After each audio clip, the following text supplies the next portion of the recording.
ಗುರುವಿನ ಗುಲಾಮನಾಗುವತನಕ ದೊರೆಯದನ್ನ ಮುಗುದಿ. ಗುರುವಿನ ಗುಲಾಮನಾಗುವತನಕ ದೊರೆಯದನ್ನ ಮುಗುದಿ. ಗುರುವಿನ ಗುಲಾಮನಾಗುವತನಕ ದೊರೆಯದನ್ನ ಮುಗುದಿ. ಪರಿಪರಿ ಶಾಸ್ತ್ರವನ್ನೋದಿದರೇನು, ಪರಿಪರಿ ಶಾಸ್ತ್ರವನ್ನೋದಿದರೇನು ವ್ಯರ್ಥವಾಯಿತು ಭಕ್ತಿ.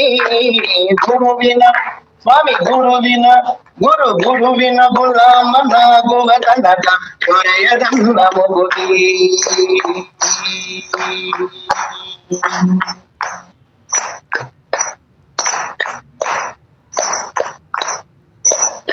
ಆರು ಶಾಸ್ತ್ರವನ್ನೋದಿದರೇನು ನೂರಾರು ಪುರಾಣವ ಮುಗಿಸಿದರೇನು. ಆರು ಶಾಸ್ತ್ರವನ್ನೋದಿದರೇನು ನೂರಾರು ಪುರಾಣವ ಮುಗಿಸಿದರೇನು. ತಾರ ಸಜ್ಜನರ ಸಂಘವ ಮಾಡದೆ ತೀರಲೆಂದು ತಿರುಗಿದರೇನು. ಸಾರ ಸಜ್ಜನರ ಸಂಘವ ಮಾಡದೆ ತೀರಲೆಂದು ತಿರುಗಿದರೇನು. ಗುರುವಿನ ಸ್ವಾಮಿ ಗುರುವಿನ ಗುಲಾಮನಾಗುವ ತನಕ ದೊರೆಯದನ್ನ ಮುಗುದಿ. ಗುರುವಿನ ಗುಲಾಮನಾಗುವ ತನಕ ದೊರೆಯದನ್ನ ಮುಗುದಿ.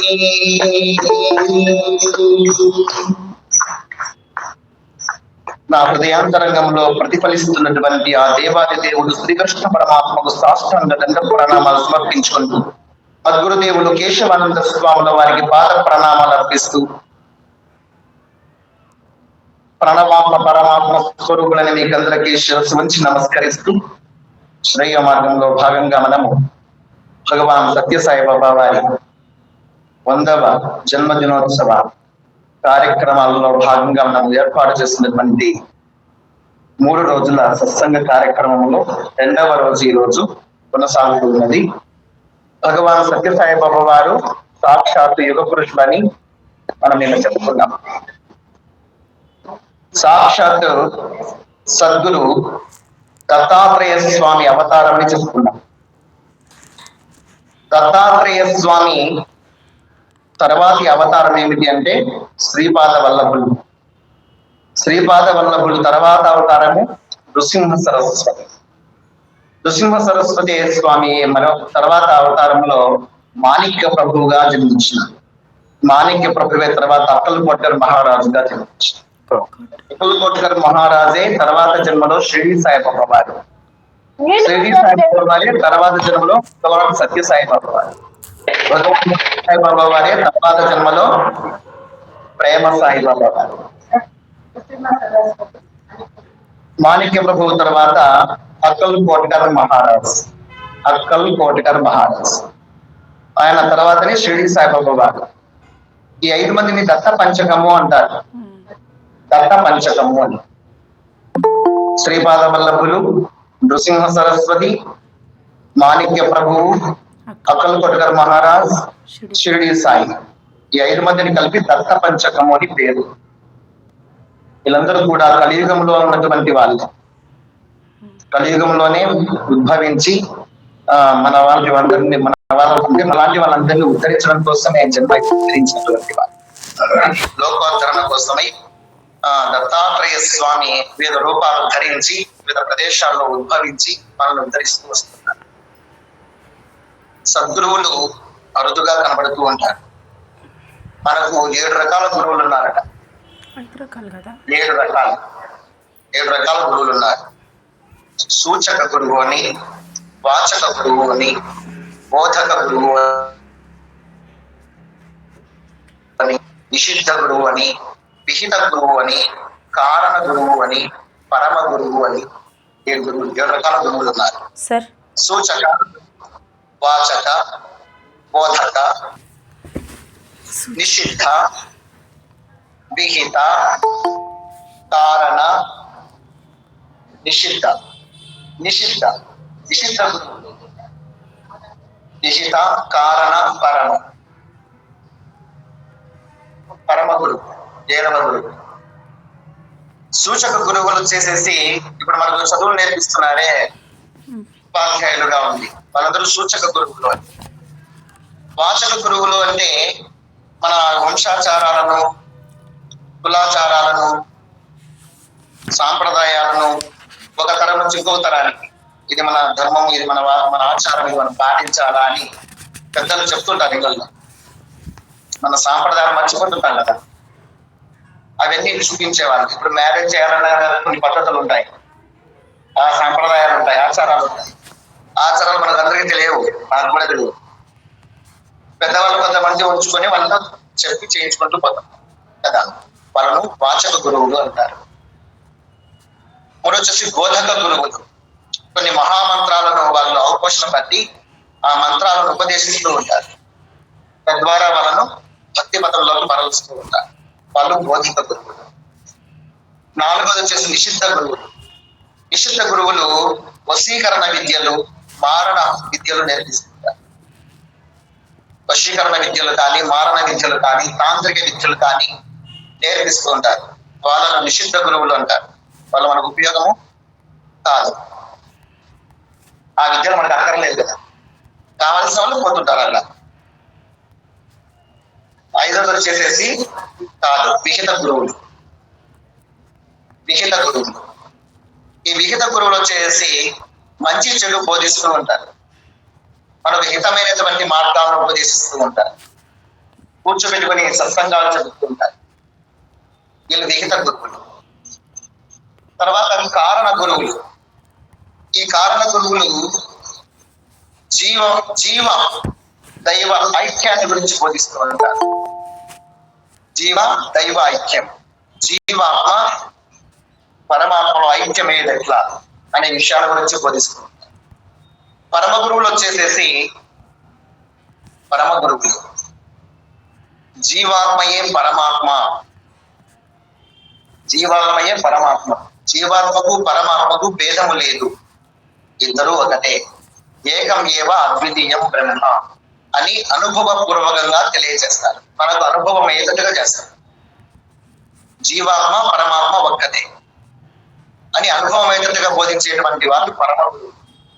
అటువంటి పరమ గురువులకు కోవకు చెందినటువంటి వారే దత్తాత్రేయ స్వామి, శ్రీపాద వల్లభులు, అలాగే అక్బర్ మహారాజు, నరసింహ సరస్వతి, మాణిక్య ప్రభువు, షిరిడి సాయినాథ్ మహారాజ్, భగవాన్ సత్యసాయి, వీళ్ళందరూ కూడా ఆయుధమైనటువంటి కోవచ్చిన పరమ గురువులకు చెందినటువంటి వారు. రామకృష్ణ పరమహంస, రమణ మహర్షి, ఆదిశంకరాచార్యుల వారు, యోగి నారాయణ స్వామి, వెంకటావధూత,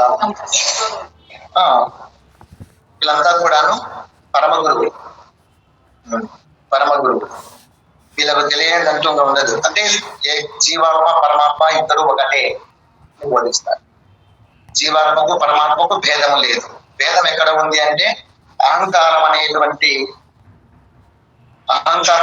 కవచం దగ్గరే తేడా వచ్చింది. అద్వైతం బోధిస్తారు, ద్వైతం లేదు. అలాంటి గొప్పకు వచ్చినటువంటి ఆవిడే మదాలస మాత. మదాలస మాత తన జీవితాన్ని ముగించింది భర్తను కోల్పోయాడని తీసుకొని. వాచక గురువు గురించి ఇంకొకసారి చెప్పండి సార్. వాచక గురువు, వాచక గురువు వచ్చేసేసి కుల ధర్మాలను, ఆచారాలను, సాంప్రదాయాలను బోధిస్తూ ఉంటారు. ఇంట్లో ఉంటే పెద్దవాళ్ళే ఏవైనా ఆచారాలు మనం మర్చిపోతూ ఉంటాము. ఈ న్యూ జనరేషన్ ఆ ఆచార సాంప్రదాయాలు తెలియవు మనకు. కాబట్టి కుల ధర్మాలు కానీ, జాతి ధర్మాలు కానీ ఇవన్నీ తెలియజేసే వాళ్ళే వాచక గురువులు. ఈ మదాలస మాత చనిపోయింది కదా, ఇప్పుడు ఒంటరి వారయ్యాడు. ఎవరు? కులయాశ్వుడు. ఈ కులయాశ్వుడు ఒంటరివాడు కావడం చేత మిత్రులే అతనికి సహవాసం చేసి ఎక్కువసేపు ఆయనకు ఆ మనోవేద నుంచి తొలగించడం కోసం సహవాసం చేసి ఆ శాస్త్ర చర్చలు, కావ్య చర్చలు, సంగీతము, వినోదాలు, ఇటువంటి వినోదాల్లో పాల్గొంటూ కాలక్షేపం చేస్తున్నారు. ఎందుకంటే భార్య గొప్పతనము చాలా ఆవశ్యకరమైనది. భార్య అనేది ఒక్కొక్క భారము లేకుండా పుల్లి విస్తరోలే పురుషుడే, దారి తప్ప నేను దైవము భార్యరా, ఈ విశ్వదాభిరామ వినరవేమ అన్నారు వేమన మహాత్ముడు. అర్థమైంది కదా? ఏమో చెప్పాను నేను, భార్య ఎన్నడు భారం భార్య ఎవరి ఒక్క భారము లేకున్నా పుల్లి విస్తరోలి పురుషుడే. భార్య ఎనటి ఒక్క భారము లేకున్నా పుల్లి విస్తర. పుల్లి విస్తర అంటే ఏమి? తిని పారేసిన విస్తర ఎట్లుంటుంది? అది గాలికి ఎగిరెగిరి పడిపోతా ఉంటుంది, విలువలేనిది. కుక్కలు మాత్రమే దాన్ని ఏమైనా కొద్దిగా నాటుకొని పోతాయి. పుల్లి విస్తరు అనే పురుషుడే. దారి తప్పని దైవము భార్యరా. దారి తప్పనివ్వకుండా భర్తని కంట్రోల్లో పెట్టుకుంటూ ఉంటుంది, పద్ధతుల్లో పెడుతూ ఉంటుంది.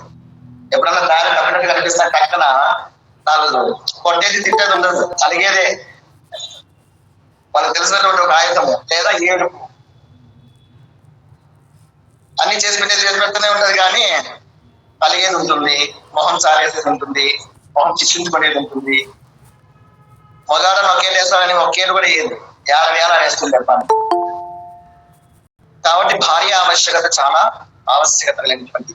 ప్రతి ఒక్కరి జీవితంలో పురుషుడు బాగుపడాలంటే స్త్రీ యొక్క ఆవశ్యకత ఎంతో ఉన్నది. భార్య దారి తప్పనివ్వకుండా కాపాడుతూ, ఆవిడే లేకపోతే ఏమైపోతాడో పురుషుడు తప్పుదారి పట్టే అవకాశాలు ఎక్కువ ఉంటాయి, చెడగొట్టే పరిస్థితులు చుట్టూ ఉంటాయి. కేవలం పురుషునికే కాదు, స్త్రీలకు కూడా అంటే భర్త లేకపోతే స్త్రీకి ఏం విలువ ఉంటుంది చెప్పండి?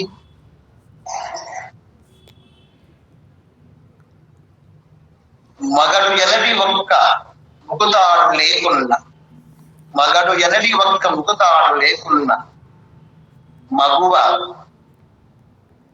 శీలమెల్ల మంటగచ్చు, మగువ మానమెల్ల మంటగచ్చు. మిగుల ప్రేమ పంచు పగడే దైవమురా భువన భవ్య తేజ భాగ్యరాజ. మగడు ఎనడి ఒక్క ముగుతాడు లేకున్న మగువ మానమెల్ల మంట కలుసు. మిగుల ప్రేమ పంచు మగడే దైవమురా భువన భవ్య తేజ భాగ్యరాజ. ఎవరు దేవుడు అంటే భక్తులందరూ దేవుళ్ళు కాదు అక్కడ. మిగుల ప్రేమ అంటేమి ఇంకా ప్రేమ మిగిలేటట్టుగా, చాలి ఎక్కువైపోయేటట్టుగా ప్రేమ ఎవరైతే పంచుతారో అటువంటి భర్తే దైవం అని సూచిస్తుంది ఇక్కడ ఈ పద్యం. కాబట్టి ఎవరికి ఎవరైనా సరే భార్యకు భర్త తోడుంటేనే విలువ, భర్తకు భార్య తోడుంటేనే విలువ. వృద్ధాప్యం ఇది చాలా ఆవశ్యకం. భార్య కంటే భర్తకు ఎక్కువ భార్య యొక్క ఆవశ్యకత ఉంది. పురుషుడు ఎంతసేపు తిని కూర్చునేది అలవాటు చేస్తుంది తల్లి భార్య అమ్మ. అన్ని వంటకాలు చేసి కూర్చుంటానికి ప్రేమతో తెచ్చి దండిగా కత్తించి పెడుతూ ఉండేది అలవాటు చేసింది. పాపం ఆయన మగరాజు నాకు కాళ్ళ మీద కాల్చుకుని తినేది అలవాటు పడి ఉంటాడు. వృద్ధాప్యంలో కోడలు ఉంటుంది, కొడుకులు ఉంటారు, అందరూ ఉంటారు. కానీ తన భార్య అయితే చక్కగా తనకి ఎంత కావాలో, ఎంత తినగలడో, ఏమి ఇష్టపడతాడో, ఏమి ఇష్టపడడో ఆమెకు తెలుసు. కాబట్టి 25-30 ఏళ్ల పాటు ఆమె సహజీవనం చేసింది. కాబట్టి ఆమె అయితే ఎంత తినగలడో అంత డోస్, ఏది ఎక్కువ ఇష్టంగా తినగలడో అది ఎక్కువ పెట్టగలదు. కోడలు పిల్ల పెట్టమంటే పెడుతుంది. మామయ్య నువ్వు ఇడ్లీ వేస్తున్నా, అమ్మమ్మ చాలమ్మా 3 తిన్నాను, చాలే 3 చాలు, సరే మామయ్య అంటాడు. పెట్టేది 3, అతనికి కెపాసిటీ 8. ఆయన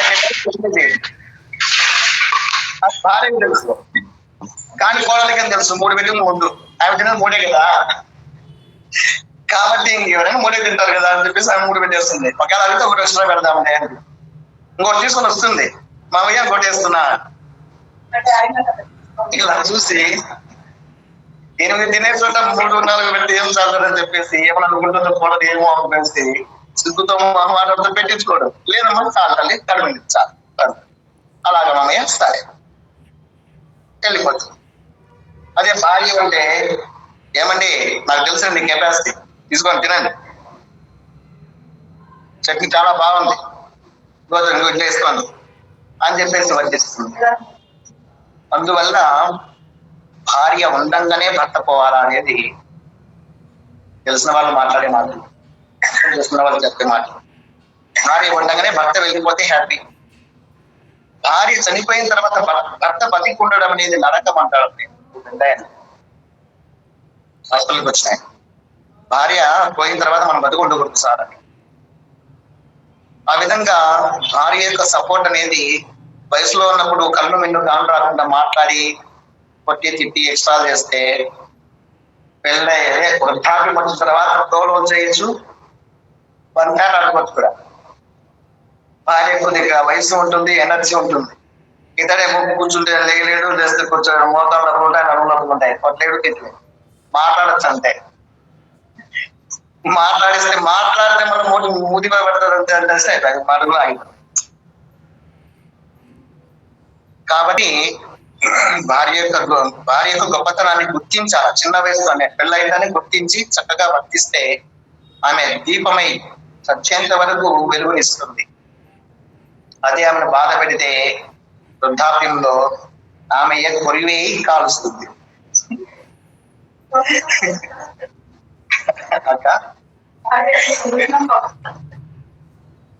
అవును, ఆమె అనుకుంటే దేవత, ఆమె కనుక అనుకుంటే రాక్షసి, దయ్యమవుతుంది. ఏదేమైనా జీవన జ్యోతి ఆలయ అన్న విలసిన దేవుని రీతి ఇల్లాలే జగతికి జీవన జ్యోతి, ఇల్లాలే జగతికి జీవన జ్యోతి. ఆ పాట చాలా సారవంతమైనటువంటి సంకీర్తమైన ఎలా సినిమా పాట ఏం కాదు, మంచి సారం ఉన్నటువంటిది. ఆ పాట మరి వినండి, ఎంతో ఆదర్శవంతమైన కీర్తన. అది పాట చాలా చక్కగా రాస్తారు వాళ్ళు. సరే, మన కథలోకి వచ్చేద్దాం.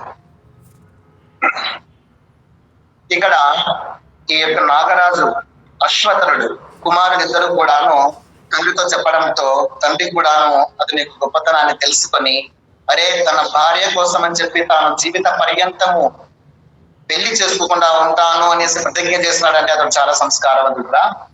వీరు ఇన్ని ఏళ్ళుగా అతని దగ్గర అన్ని తింటున్నారు, తాగుతున్నారు, కనీసం ఒక పండు కాయో ఎందుకు తీసుకుపోయిందే లేదు.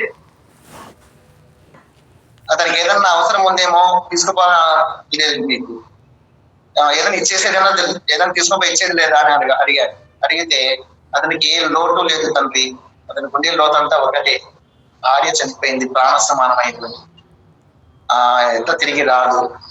అందుకు ఆయన కొంత కాలక్షేపం కోసము మేము అక్కడే పోయి శాస్త్ర చర్చ చేస్తూ అతనికి కాలక్షేపం చేస్తున్నాము. ఇది సాధ్యం కానిదంటూ ఏది లేదు రక్షులు, తపస్సు చేత దేనైనా సాధించవచ్చు.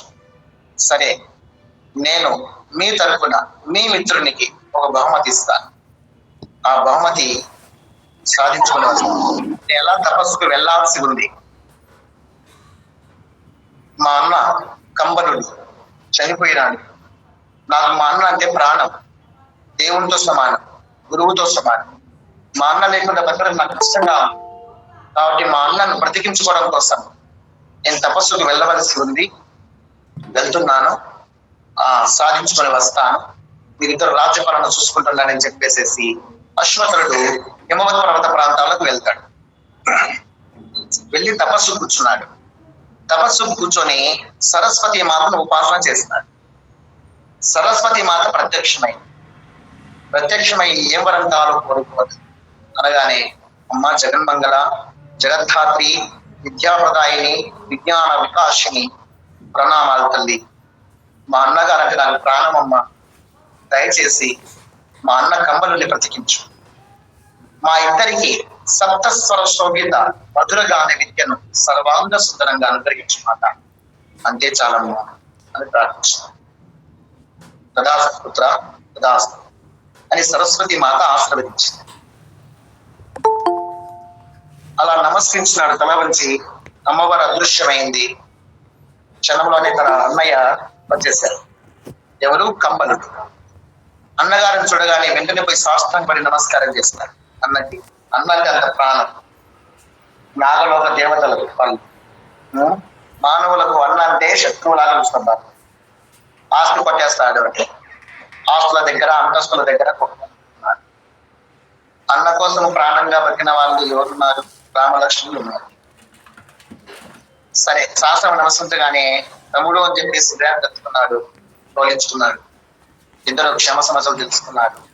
వాళ్ళకి ఎక్కడో మర్చిపోయినట్లుగా స్ఫురణకు వచ్చేసింది. మొత్తం మధురగాన విద్య అంతా కూడా సప్త స్వర శోభిత మధురగాన విద్య సర్వాంగ సుందరంగా మర్చిపోయింది. మళ్ళీ గుర్తుకొచ్చినట్టు పక్కన స్ఫురణకు వచ్చేస్తోంది. దాంతో విషయం అంతా చెప్పాడు అన్నగారితో. అన్నయ్య, నా కుమారుడు ఋతుధ్వజుడు ఉన్నాడు కదా, అతని భార్యను కోల్పోయాను. నా కుమారుడు ఒక ఫ్రెండ్, తన కుమారుడు యొక్క ఫ్రెండ్ ఉన్నాడు కదా, మిత్రుడు ఋతుధ్వజుడు. అతని కోసం అనేసి అతని భార్య ప్రాణాలు కూడా కావాలని కోరుకుందాం అనుకున్నాను, ఆమెను కూడా బ్రతికించమని కోరుకుందాము అనుకున్నాను. కానీ సరస్వతి మాతను ఇంకో కోరిక కోరడానికి మనసు రాలేదు. ముఖ్యంగా నువ్వు నాకు ముఖ్యం కాబట్టి నిన్ను కోరుకున్నాను. నిన్ను చూడక ఎన్ని రోజులైంది అన్నయ్య, నీకోసం ఎదురు ప్రాయం చేస్తాను. మన ఇద్దరి సంగీత విద్యతో నటరాజశేఖరుణ్ణి కైలాసగిరికి వెళ్ళి ఆయన సన్నిధానంలో మన సంగీతాన్ని వినిపిద్దాం, ఆయన మెప్పిద్దాం, ఆయన ద్వారా మదాలసును తెప్పిద్దాం అని చెప్పేసి ఇద్దరు సరే అంటే సరే అనుకునేసేసి తమ కుమారుల యొక్క మిత్రుని కోసమై కైలాసగిరికి వెళ్ళారు. ఇద్దరు కలిసి నాగరాజు, ఎవరు, అశ్వతరుడు మరియు కంబన్, ఇద్దరు కూడా కైలాసగిరికి వెళ్ళి పరమశివుని సన్నిధానంలో త్రికాల సంధ్యల్లో సంకీర్తనాలాపన చేస్తున్నారు, మధుర గానం చేస్తున్నారు. కైలాసవాసులను దూరుతున్నారు, అసలు తల ఊపుతూ ఎంతో మాధుర్యాన్ని అనుభవిస్తున్నారు. ఎందుకంటే అది సరస్వతి మాత అనుగ్రహ విద్య. అది ఆ మాధుర్యంలో ఓలలాడుతున్నారు. కైలాసవాసులందరూ కూడా పరమశివుడు కూడా శిరస్సు దాన మాధుర్యం. అలా కొంతకాలం గడిచిపోయింది. పరమశివునికి అర్థమైంది వీళ్ళు ఏదో ఆశించి వచ్చినాడు అని. ఒకరోజు పిలిచి, మీ కోరిక ఏమిటో కోరుకోండి, ఎంతో సంతోషంగా గానం చేస్తున్నారు, అతను తృప్తిగా ఉన్నది, ఏం వరం కావాలో కోరుకోండి అనగానే శిరస్సు నుంచి నమస్కరించి పాదాలు తాకి తల తాకించి నమస్కరించి, మహాదేవ, మా కుమారుల మిత్రుడు ఋతుధ్వజుడు, అతడు తన భార్యను కోల్పోయినాడు. అతడు ఒక రాజు, యువరాజు.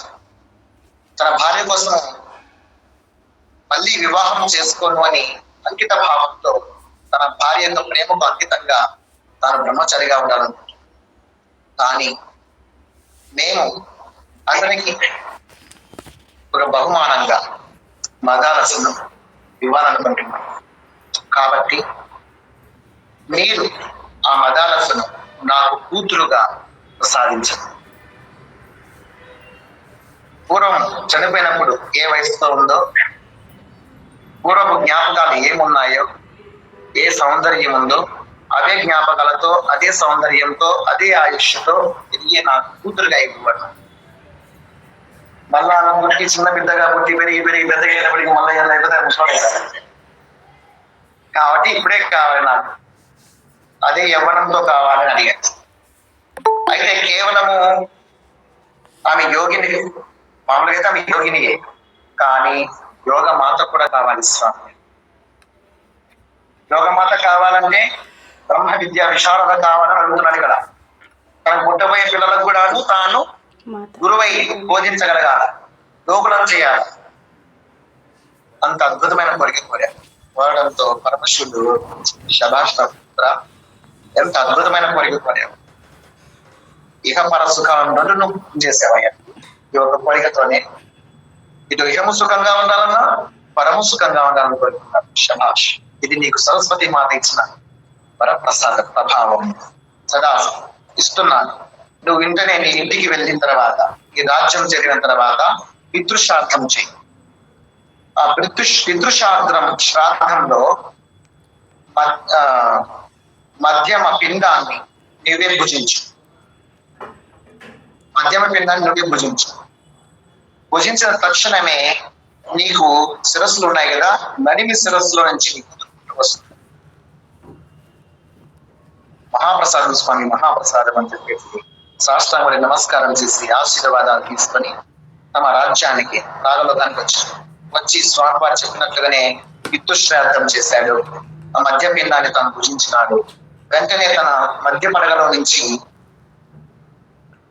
అదా రస పుట్టుకొని వచ్చేసి సర్వాంగ సుందరంగా వచ్చేసి కుమారుడు చూస్తున్నారు, అక్కడే కూర్చొని ఇట్లే టక్కన పట్టుకొని వచ్చేస్తుంది, ప్రత్యక్షమైంది. అని చెప్పేసి ఎంతగానో చల్లాయి బాగున్నావా అని చెప్పేసి ఇద్దరు పోయేసి దగ్గరికి పోయి చాలా చక్కగా మాట్లాడించారు. గుర్తుపట్టింది. అంతవరకు కేవలం చెల్లెలు, ఇప్పుడే భార్య చెల్లెలు అని భావం పిలుచుకొచ్చారు, సొంతం చెల్లెలు అయింది. ఎంతో సంతోషపడ్డారు. తండ్రికి ఇది సాధ్యం కాదనకుండా మా తండ్రి ఎంత గొప్పవాడని చెప్పేసి ఎంతో గర్వంగా ఫీల్ అయ్యారు. మా తండ్రి ఇది కాదు, ఇది సాధ్యం కాదు, నీకు లేకుండా చనిపోయిన వాళ్ళు కూడా బతికించగలడు అని చెప్పేసి ఎంతగానో పొంగిపోయారు.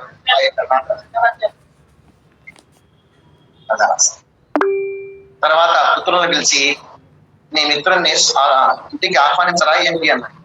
అయ్యో తప్పకుండా తండ్రి, ఇప్పుడే వెళ్ళి వస్తా. ఆగండి, ఉన్నట్టుండి గొప్ప సంతోషకరమైన విషయం తెలిసిందంటే ప్రాణాలు ఆగిపోతాయి. కాబట్టి రహస్యంగా ఉంచండి, కేవలం పిలుచుకురాండి. మీరు పిలుచుకొచ్చిన పని తర్వాత నేను నడిపిస్తాను. అలాగే తండ్రి అని చెప్పేసి భూలోకానికి పక్కన వచ్చేసాను. బ్రాహ్మణ కుమారులాగా వచ్చేసి అదంతా ఋతుధ్వజంతో మాటలు కలిపి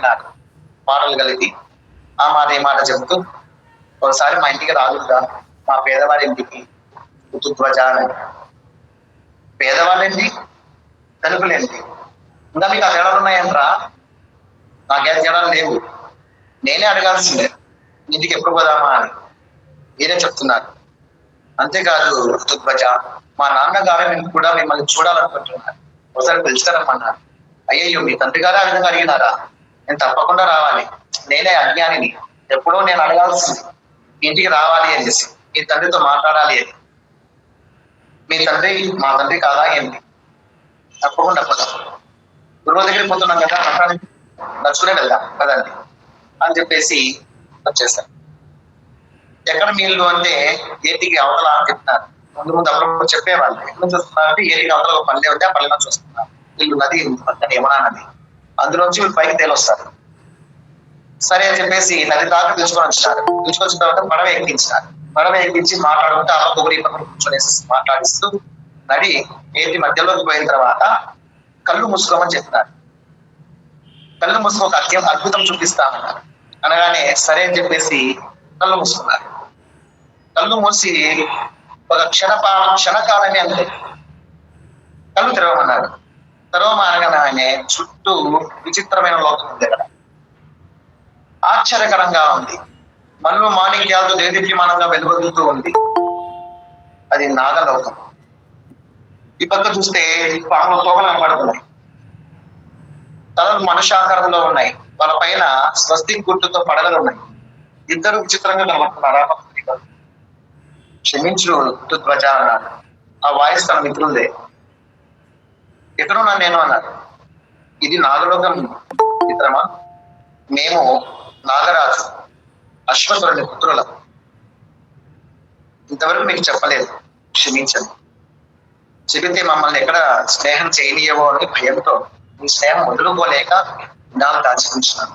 మమ్మల్ని క్షమిస్తావు కదా, మాకే దోష దృష్టి లేదు, నీ స్నేహమే మాకు ప్రాణం, అందుకోసమే ఈ విధంగా చేశాము, క్షమించు అన్న.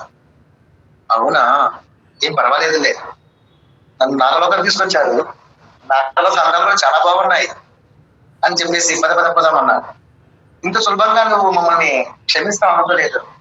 మిత్రులమైన తర్వాత ఎవరైతేనేమి, ఏ లోకమాలైతేనేమి స్నేహితులం అయ్యా. స్నేహితులకు ఏ జాతి భేదాలు లేవు, అల్పులు అధికులు అనేది ఏం లేదు. పదండి మీ తండ్రి గారిని చూద్దాం, తండ్రి రండి అని చెప్పేసి అలా లోనికి వివిధ మార్గాలు కక్షలను తిప్పుకుంటూ రాజభవనంలోకి తీసుకెళ్లారు. అక్కడ ఒక విశాలమైనటువంటి రాజభవంతి, ఆ భవంతి మధ్యలో ఒక ఉన్నతాసనం పైన ఒక వృద్ధుడు అయినటువంటి ఒక పెద్ద ఆయన కూర్చుని ఉన్నాడు. చూపించారు, ఈయనే మా తండ్రి. తండ్రి ఇతరే మా మిత్రుడు ఋతుధ్వజుడు చూపించారు. ఈయనే మా తండ్రి అనగానే వెంటనే సాష్టాంగపడి నమస్కారం చేస్తున్నారు. ఎవరికి? అశ్వత్థుడికి. ఆ సంస్కారం చూడగానే వెంటనే చాలా సంతృప్తి చెందినాడు. ఎవరు? అశ్వత్థుడు.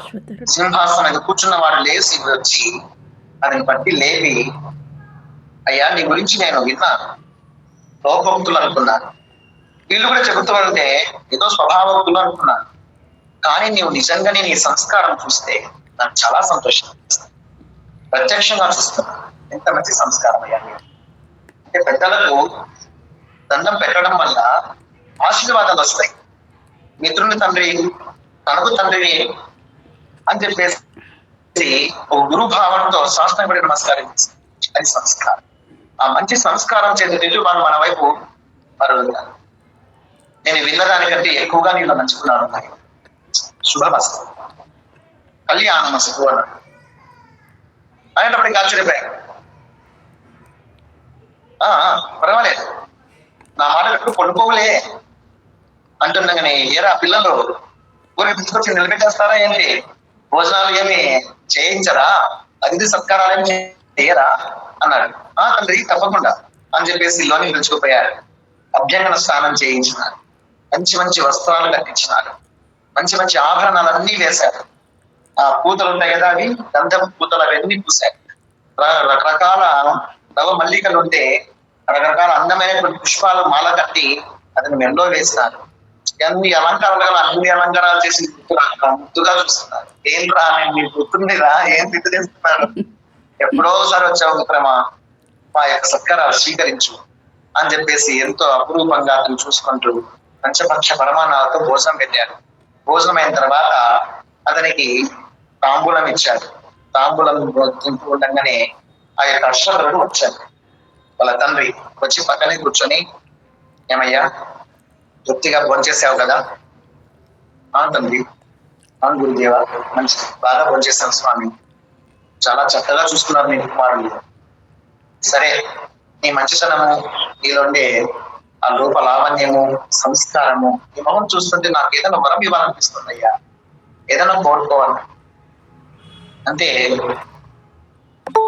స్వామి మీరేమైనా ఇవ్వగలరు, కానీ నాకంటూ ఏమీ ఆశ లేదు, కోరుకోవాల్సిందంటూ ఏమీ లేదు. అన్ని భగవంతుడు ఇలాంటి పెద్దల ఆశీర్వాదం వల్ల అనుగ్రహించారు. ఇకపోతే నాకు కావాల్సింది ధర్మబుద్ధిని ఇవ్వండి. మీ మీద ఇలాంటి పెద్దల పట్ల, తల్లిదండ్రుల పట్ల, గురువుల పట్ల, బ్రాహ్మణుల పట్ల, దేవతల పట్ల భక్తి దృఢంగా ఉండేటట్లుగా మనం ఇవ్వండి, ఆశీర్వదించండి. అంతే చాలు. ఇవన్నీ మీలో ఉన్నాయ్యా, నేను ఇవ్వాల్సింది ఏముంది, అని దగ్గర ఉన్నాయి, నేను గొప్పగా ఇచ్చేది ఏం లేదు. ఇంకా ఏమైనా కోరుకు ఇస్తాను, నాకంటూ ఏం కోరికలు లేవుస్తాను, ఆశీర్వాదం అంతే చాలు. పర్వాలేదు, ఇది సాధ్యమా ఇది అసాధ్యమా అనుకోవద్దు. ఈ అశ్వతుడు ఏమి చేయలేదనుకోవద్దు. నీవు ఏమి కోరికలు ఇవ్వగలరయ్యా, కోరుకో తండ్రి, ఏం పర్వాలేదు అని చెప్పేసి వీటి మీద తడుతూ ఎంతో ఆప్యాయంగా దగ్గర చెప్పాడు. ఎప్పుడైతే ఆ స్పర్శ తగిలి ఎంతో తన తండ్రి లాగా దగ్గరికి తీసుకొని వీపు నిమురుతూ, ఇది సాధ్యమా ఇది అసాధ్యమా అని అనుకోవద్దు, నీకు ఏది కావాలి అది అడుగు ఇస్తాను అని చెప్పేసి అంటుండగానే సాధ్యాసాధ్యాలు జరగానే పక్కన తనకి మదావాస గుర్తుకొచ్చింది. మదావాస గుర్తుకు రాగానే అడుగుదాం అనుకున్నాడు, కానీ చనిపోయిన వాళ్ళు ఎలా పిలుస్తారు అని చెప్పేసి తన మిత్రుల వైపు చూశారు. మిత్రమా, ఏం సంకోచించకు, మా తండ్రి సర్వసమర్థుడు, ఏం లేదు తండ్రి, ఇతను సంకోచిస్తున్నాడు, కానీ ఇతనికి ప్రాణం ఉంటే ప్రాణమైనటువంటి మదావాస ఇష్టం. ఆ మదావాసను చూడడానికి ఇష్టపడుతున్నాడు. మీరు అనుగ్రహిస్తే మదావాసను ఇవ్వండి. అయ్యో చూడు కుమారా, ఋతుధ్వజ, నీకు తెలియదు ఏముంది, చనిపోయిన వాళ్ళు తిరిగి బతికిరా, ఆశ పెట్టుకోవడం మంచిది కాదు. ఇది సృష్టి విరుద్ధం అవుతుంది. మనం ఆశ పెట్టుకోవడం కూడా తప్పే. బ్రతికున్నంత కాలమే ఎవరైనా మన బంధువులు చనిపోయిన తర్వాత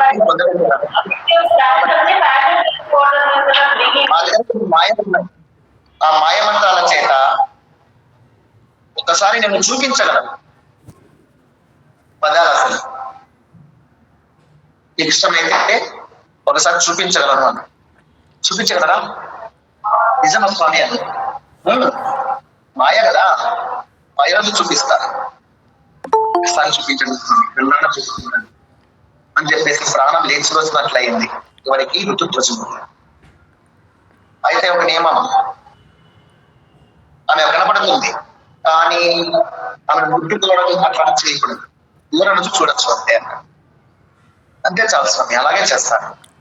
సరే కళ్ళు మూసుకో అని చెప్పేసి తాను మంత్రాలు చదువుతున్నట్టుగా నటించినాడు. ముందే చెప్పి పెట్టి ఉన్నాడు మదాలసకి. నేరుగా అంతఃపురం వచ్చి దిగేసి అలా వచ్చేదో నిలబడి. ఎవరు? మదాలస. ముందే చెప్పి ఉన్నాడు కదలకూడదు మెదలకూడదు, బొమ్మలాగా ఉన్నారా. బొమ్మలాగా వచ్చి నిలబడింది. ఒక శిల్పం లాగా, అందమైన సౌందర్య శిల్పం లాగా వచ్చి బాలరాజ శిల్పం లాగా నిలబడింది. కళ్ళు తెరువు అన్నాడు. తన కళ్ళు తెరిచాడు. చూస్తే జిగేలు అనిపిస్తుంది. నిజంగా తన మదాలసే. ఏమి నా అదృష్టం అని చెప్పేసి ఆనంద పారవశ్యంతో కళ్ళలో నీళ్లు తిరుగుతూ ఉంటే, ఆ కన్నీళ్ళ బుగ్గల మీద ఆనందంతో కారిపోతూ ఉంటే చిన్నగా చూస్తూ దగ్గరికి వెళ్ళిపోతున్నాడు. వెళ్ళిపోతుంటే పక్కన వచ్చేసి అడ్డం పేరు వచ్చి ఆగు అని కఠినంగా మాట్లాడాడు అశ్వతుడు. స్వామి, నేను ముందే చెప్పాను కదా తాకరాదు ముట్టరాదు అని. స్వామి క్షమించండి. చాలా సంతోషం స్వామి, ఇంత అద్భుతంగా నా మదాలస చూపిస్తానని అనుకోలేదు. ఎంత సౌందర్య రాశి, అప్పుడు ఉన్నట్లే ఉంది, యథాతథంగా ఉంది అనేసి అంటుండగానే సరే అలాగే ఉంటుంది మరి, మాయా బొమ్మ కదా, మాయ చేత ఉన్నటువంటి అలాగే మడిపిస్తుంది. నువ్వెంతగా ఇష్టపడుతున్నావు కాబట్టి దగ్గరగా వెళ్ళి అలా చిన్నగా ముట్టుకోవచ్చు. అవునా స్వామి అని చెప్పేసి ఆతృతతో ఇంత ముందు ఉద్వేగం లేదు, ఇప్పుడు కాస్త ఆగింది. ఎందుకంటే ఎక్కువ సంతోషదాయకమైనటువంటి విషయం ఒక్కసారిగా తనలో దృష్టిలోకి వచ్చిందంటే ప్రాణాలు ఆగిపోతాయి. అలాగే ఎంతో ఇష్టమైనటువంటి వస్తువు దూరమైనా ఆగిపోతాయి. పరిస్థితి అదే కదా అనేది పదాలస్థితి. కాబట్టి ఈయనకు అదే పరిస్థితి రాకూడదని ఉద్దేశించేట కొద్దిగా ఆ వేగాన్ని తగ్గిస్తున్నారు, ఉద్విగ్నాన్ని తగ్గిస్తున్నారు. సరే స్వామి అలా చిన్నగా ముట్టుకుంటాను అనిపిస్తాను, ఎక్కువ కదిలిస్తే కరిగిపోతుంది భద్రం అన్నాడు. అలాగే స్వామి అలాగే అని చెప్పేసి దగ్గరికి వెళ్ళాడు. చుట్టూ తిరిగి ఒకసారి అలా చూసి పైనుంచి కింద వరకు చూసి ఆ మృదువైన కోమలమైన చేతులు ఇలా తీసుకునేసేసి తగిలితే కరిగిపోతుంది అన్నాడు కదా అని చెప్పేసి చిన్నగా మృదువుగా చేతులతో పట్టుకొనేసేసి దూరం నుంచే గాలిలోనే ఒక ముద్దు పెట్టాడు. కోళ్ళకి ఏళ్ళకి గాలిలోనే అలా ఆనంద భాషలు రాలిపోతూ ఉంటే ఇంకా చాలు పక్కకొచ్చేయన్నాడు. అలాగే స్వామి చెప్పేసి చేతులు అలా పెట్టాడు కానీ చేతులు వడుకుతున్నాయి. ఎవరికి? ఋతుధ్వజునికి. ఎంత గొప్ప పరాక్రమవంతుడో, ఎంత శౌర్యవంతుడో, ఎంత శక్తివంతుడో అయినప్పటికీ తన భార్య దగ్గరకు వచ్చేటప్పటికీ ఆమెను చూడగానే ఆనంద పారవశ్యంలో తను మర్చిపోయినాడు. సరే నువ్వు వచ్చేసి నీకు ఒక కథ చెప్తాను అని చెప్పేసి ఆ యువకుడిని పిలుచుకొనేసేసి అమ్మ మదాలస నువ్వు పోయి విశ్రాంతి తీసుకో అన్నాడు. ఆమె బొమ్మలాగా మంచుకుంటూ వెళ్ళిపోయింది.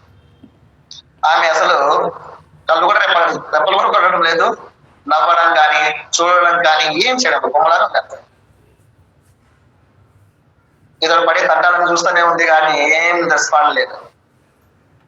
ఇన్నర్ ఫీల్ ఏదో సినిమాలో ఉంది కదా, ఏ సినిమా వేసుకున్నామా లోపల లేదన్నాయన్న బయటికి కనిపించడం. రామయ్య ఇద్దరు కూర్చుంటారని చెప్పేసి కూర్చోబెట్టుకొని తన కథ అంతా చెప్తున్నాడు. మా అన్నయ్య నాకు కంబరుడు, అతని కోసం తపస్సుకు వెళ్లాల్సి ఉన్నింది. నీ మిత్రుల ద్వారా నీ కథ అంతా విన్నాను. తపస్సు చేసి సరస్వతి మాతను ప్రత్యక్షం చేసుకున్నాను. సప్త స్వరశోభిత మధురగాన విద్యను పొందినాను. మా అన్నయ్యను బ్రతికించుకున్నాను. ఇద్దరము కలిసి వెళ్ళి శివుని దగ్గరికి వెళ్ళి సంకీర్తన ఆహ్వానం చేశాడు. ఆ సంగీతాన్ని మురిసిపోయి పరమశివుడు అనుగ్రహించాడు. మేము కోరిన కోరిక ఏమిటంటే మదాలస మాకు కూతురుగా కావాలి. ఈ విధంగా మధ్యమ పిండాన్ని తినమన్నాడు పితృశ్రాద్ధం చేసి. అది భుజించగానే నా యొక్క నడుమ పడగలో నుంచి మదాలస పుట్టుకొచ్చి ఇప్పుడు నీ కనపడినటువంటి మదాలస నీ భార్యయే, నా కూతురు, నేను నీకు మానవోయ్ అన్నాడు విశ్వస్వామి. పూర్వపు వయసుతో, పూర్వపు భావాలతో, అదే సౌందర్యంతో, అవే ఆలోచనలతో యథాతథంగా నాకు లభించిన కూతురు, నా కూతురు నీకు ఇస్తున్నా. ప్రేమగా చూసుకుంటావు కదా ఉండస్తాను. పిల్లలు పిలుచుకొని పోయి కలపదిద్దండి అన్నాడు. అనగానే తప్పకుండా తండ్రి అని చెప్పేసి చొరవ పక్క చేయి పట్టుకొనేసేసి ఎంతో ఆప్యాయతతో రా బావా లోకిపోదాము. ఇంతవరకు మిత్రులు ఇప్పుడు బావ అయ్యాడు. మా చెల్లెలు మీకు ఇచ్చినాం అని చెప్పేసి బావగా కలుపుకొనేసి తీసుకెళ్తారు. ఆ ఇద్దరు బావ అంటుంటే ఇద్దరి చేతులు ఇలా పట్టుకొనేసేసి ముంచేతిని ముద్దులాడాడు. ఇంత మంచి మిత్రులా, ఇంత మంచి స్నేహితులా, నాకు ఇంతటి సౌభాగ్యం ఇస్తున్నారా అని చెప్పేసి ఆనందంతో ఇద్దరిని కౌగులించుకుని అంతఃపురంలోకి వెళ్తా. నేను ఇంత నగలాడుతూ ఉంటే, ఇంత క్షోభపడుతూ ఉంటే ఏమీ తెలియని దానిలాగా శిల్పంలాగా ఉండిపోయింది ఏంటి ఈవిడ అనుకుంటూ పోయాను. లోపలికి వెళ్తే అంతఃపురంలో తనకంటే తాను ఇంకా ఉద్విగ్నం చెందుతాడు. ఇంకా ప్రేమతో ఎప్పుడెప్పుడు నా దగ్గరికి వస్తాడా అని చెప్పేసి ఆమె కన్నిటి పర్యంతమై చూపిస్తూ విరహంతో వెద చెందుతూ విషయం అర్థమైపోయింది. ఇద్దరు ఒకరు ఆలింగనం చేసుకున్నారు. అక్కడే ఇద్దరు కూడాను ఏకాంతంగా హాయిగా ఆనందంగా కొన్ని రోజుల పాటు అక్కడే గడిపేశారు. సంతోషంగా గడిపిన తర్వాత ఒక రోజు తన భార్యను పిలుచుకొని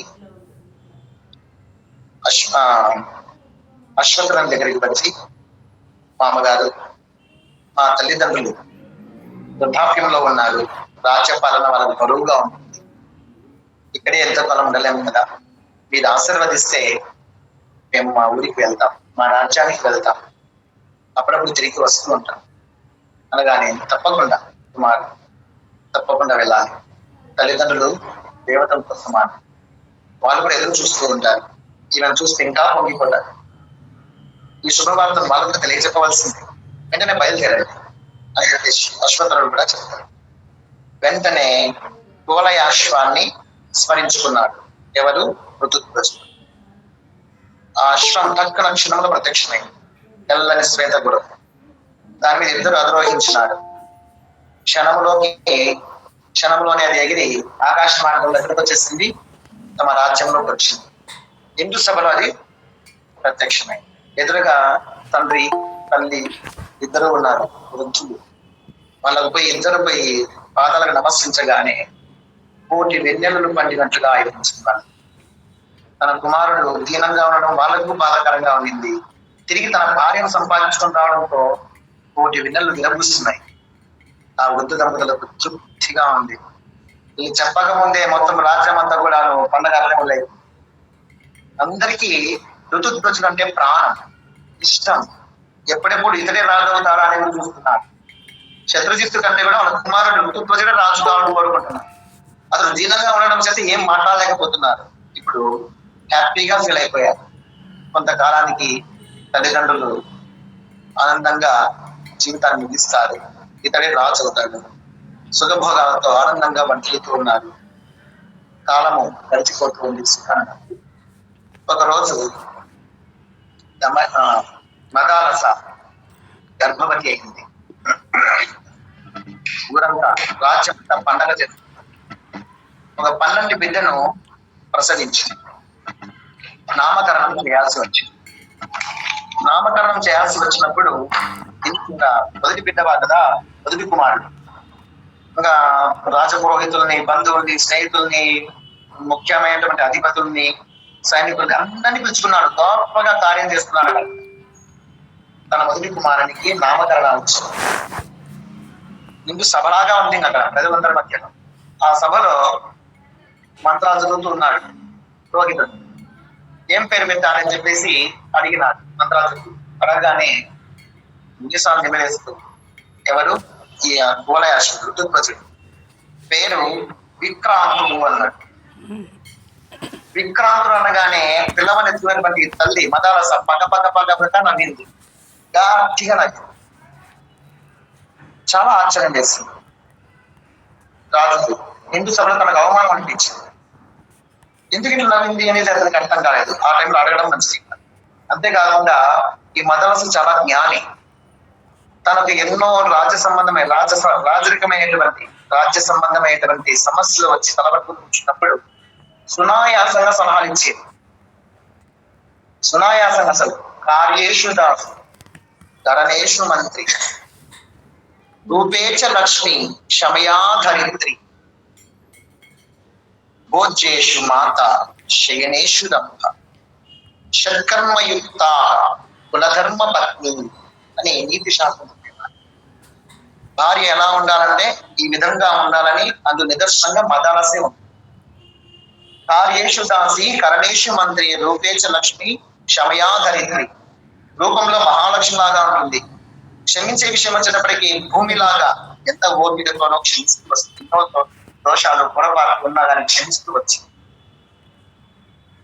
రాజకార్యాలలో ఎంతో చక్కని సలహాలు ఇచ్చేది. ఎన్నో సందర్భాల్లో గుండె నిబ్బరం లేనప్పుడు గుండె ధైర్యాన్ని ఇచ్చేది, సలహాలు సూచనలు ఇచ్చింది. సునాయాసం ఇచ్చేస్తుంది. అసలు ఇట్లా చేసుకోండి అంతే కదా, ఎందుకు ఇంత బాధపడుతున్నాను? అరే నాకు ఈ తాటే రాలేదేంటి, నీకు ఎంత బాగా వచ్చింది, నువ్వు అసలు బయట తిరగవు, నీకు ఈ పురాణాల విషయాలు ఎలా తెలుసు, ఈ రాజనీతి నీకు ఎలా తెలుసు అని అడిగేవాడు. అయ్యో మిమ్మల్ని చూసి నేర్చుకున్నానండి, లోకజ్ఞానం లేని దాన్ని నాకేం తెలుస్తుంది అని అంటుండే. మళ్ళీ అన్ని సలహాలు సూచనలు ఇస్తుంది. ఎంతో ఆశ్చర్యపోయేవాడు. అలా ఆశ్చర్యాన్ని కూడా తన యొక్క లాలనతో పాలనతో అనే మైమరిపించేది. ఆశ్చర్యం కూడా మర్చిపోయేవాడు. ఆ విధంగా భోజనం విషయంలో మాత తల్లిలాగా భోజనం పెట్టేది. శైలేశ్వరమ్మ షట్కర్మయుక్త కులధర్మ భక్తి. ఆమె కులధర్మ భక్తి అట్లా ఉంటుందట, మంచి ధర్మపత్ని అంటే. ఆ విధంగా ఉన్నటువంటి ఆవిడ దగ్గరకు వచ్చేటప్పటికి ఇటువంటి సందర్భంలో అన్ని తెలిసినటువంటి ఆవిడ ఏనాడు దోషం చేసిందే లేదు. ఆమె వెతికినా ఆమె దోషం కనిపించదు. ఇప్పుడు ఈ నిండు సభలో ఎందుకు ఈ విధంగా నవ్వింది? కానీ ఇది గొప్ప, దీన్ని పట్టుకొని, ఈ చిన్న విషయాన్ని పట్టుకొని ఈ నలుగురిలో ఆమెను మాట్లాడడం ఏం భావ్యం అని చెప్పేసి ఆవిడ ఏమనలేదు. సరే విక్రాంతుని పేరు పెట్టారు, భోజనం చేసి అందరికిపోయారు. ఆమె రోజు అతనికి ఉప్పు పాలతో వైరాగ్యాన్ని బోధిస్తూ వస్తుంది. ఏమి విక్రాంతుడవు రాని, నీవు నిచ్చల పరబ్రహ్మ స్వరూపానివి కదా అని చెప్పేసి పాటలు పాడేది. ఆమెకు సంగీత విద్య అద్భుతంగా వచ్చు. ఆ పాటలతోనే అనంతమైనటువంటి వైరాగ్యాన్ని ప్రబోధించింది. ఆ వైరాగ్యంతో ఆ పిల్లగాడు అంత బుద్ధి యుక్త వయసు అంటే 12 ఏళ్ళ వయసు వచ్చిందంటే 12 సంవత్సరాల వయసు వచ్చేటప్పటికి వానికి పరిపూర్ణమైన వైరాగ్యం వచ్చింది. తల్లి దగ్గరకు వచ్చాడు, తల్లికి నమస్కారం చేసి వచ్చేసాడు. తల్లి దగ్గరకు వచ్చి సాష్టాంగపడి నమస్కారం చేసి, తండ్రి ఈ సంసారం మీద నాకు ఆశ లేదు, సన్యాసం స్వీకరిస్తున్నాను, నేను వెళ్ళిపోతున్నాను, నన్ను ఆశీర్వదించండి అని చెప్పేసి ఎన్ని మాటలు చెప్పినా విన్నాడు. నా నిర్ణయం మారదు, పోయి వస్తాను అని చెప్పేసాడు, వెళ్ళిపోయాడు. ఆ తల్లి చూస్తూ చిరునవ్వుతో ఉంది. తండ్రి విపరీతమైన బాధ ఉంది. అతనికి ఏ బాధ లేదు. ఈ మీకు ఎంత గుండె నింపడము, మనకు వెళ్ళిపోతుంటే నీకు ఏ బాధ లేదంటే అని బాధపడ్డాడు. నీకు పిల్లలంటే ఇష్టం లేదేమో అనుకున్నాడు. కానీ మళ్ళీ కొంతకాలానికి, మళ్ళీ సంవత్సరం నెలలకి ఇంకొకటి మళ్ళా నామకరణ విషయం వచ్చింది. నామకరణ విషయం రాగానే ఏం పేరు పెట్టమంటారు పురోహితుడు అడిగాడు. అడిగితే ఈసారి సుబాహుడు అని పేరు పెట్టాడు. సుబాహుడు అనగానే మళ్ళా పక్క గట్టిగా నాగేస్తుంది. సుబాహుడు అది మళ్ళా అవమానం అనిపించింది, గుండెలో కూర్చున్నట్లు అనిపించింది. అందరూ ఒకరికొకరు మొహం చూసుకున్నారు. వేరే వాళ్ళు ఎవరైనా నవ్వింటే మరణదండనే శిక్ష. వెంటనే తను ఏంటి ఎలా అవుతున్నా ఇలా చూశాడు. చూస్తే చదివించుకునేసి పిల్లవాడు చూసుకుంటూ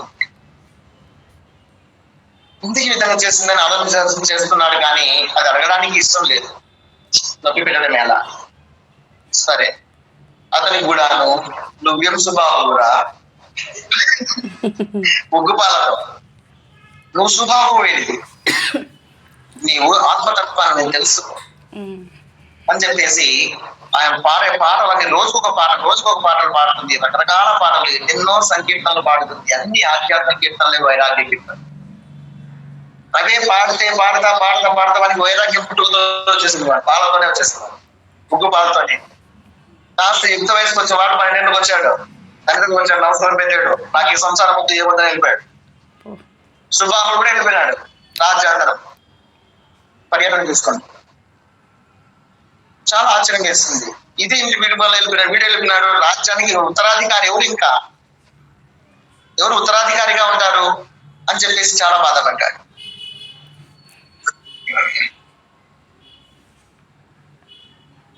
సరే, కాలం తొలగిపోయింది. 3వసారి మళ్ళీ గర్భిణి అయింది. పోతే ఫోన్లే, ఇంకోటి వస్తున్నాడు కదా అని చెప్పేసి సంతోషపడ్డాడు. మళ్ళా ప్రసవించింది, 12 కొడుకే పుట్టినాడు. సంతోషం వేసింది. నామకరణం వచ్చింది. నామకరణం వచ్చినప్పుడు ఈసారి ఏం పేరు పెడతారా అని పురోహితుడు అడిగినాడు. అడిగితే శత్రుమర్ధనుడు అని పేరు పెట్టి, శత్రుమర్ధనుడు అని పేరు పెట్టి మళ్ళా పగ అని వేస్తున్నారు. 3వసారి వీడు పుట్టినట్టు అయిపోయింది. చాలా అవమానం అనిపించింది. ఎందుకు ఈ విధంగా చేస్తుంది? మేము మతిప్రమణ, ఏమైనా మతిప్రశ్న పడిపోయిందా, ఆయన తెలివి తక్కువదా, జ్ఞానము లేదా, తెలివి లేదా, హిందూ సభ ఈ విధంగా చేస్తా నాకు ఎంత అవమానకరము అని మనసులో చాలా బాధపడ్డాడు. కానీ ముఖాముఖి ఆమెతో మాట్లాడడానికి ఇష్టం లేదు. ఎందుకంటే ఈ సభలో వీళ్ళందరి మధ్యలో ఏమైనా మాట్లాడము, ఏమైనా అవమానపరచడం ఎందుకు? ఎన్నో సందర్భాల్లో నాకు ఈమె ఎంతో సహకారం చేస్తుంది. ఎప్పుడూ అర్థంగా ప్రవర్తించలేదు. ఏ కోశాన గాని, నేను లేనప్పుడు మరుగున గాని ఎప్పుడు అటువంటి పరిస్థితి లేదు. ఎంత సంస్కారవంతురాలు, ఎంత గుణవంతురాలు, ఎంత బుద్ధిమంతురాలు, ఎందుకు విధంగా ప్రవర్తిస్తుంది పేరు దగ్గర అని చెప్పేసి బాధపడ్డాడే తప్ప మళ్ళీ అడగలేదు. పదవుడు కూడా అంతే, పనలేదులే, శాస్త్రం పడ్డారు తండ్రికి బాయ్ అన్నాడు. వెళ్ళిన సన్యాసం తీసుకుని వెళ్ళిపోయినాడు ఆయన. తల్లి ఏమాత్రం బాధపడడం లేదు, చిరునవ్వుతో చూస్తూ ఉండిపోయి వాడు వెళ్ళిపోయింది. కాలం గడిచిపోయింది. మళ్ళా 4వసారి సంతానం కలిగింది. నామకరణం వచ్చింది. ఈసారి నేను పేరు పెట్టాను, నువ్వే పేరు పెట్టు అన్నాడు.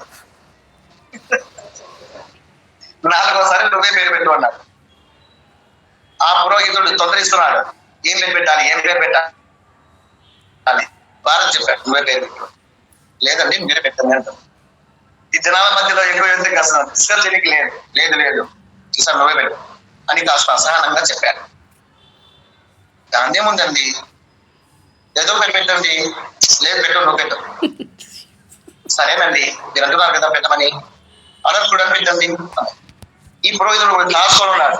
అలర్కవర్మ నామధేయస్య అన్నాడు. అంతే, అలర్కవర్మ నామధేయస్య అని పేరు పెట్టేశాడు. అలర్కుడు అని పేరు పెట్టేశాడు. చాలా కోపం వచ్చింది రాజు.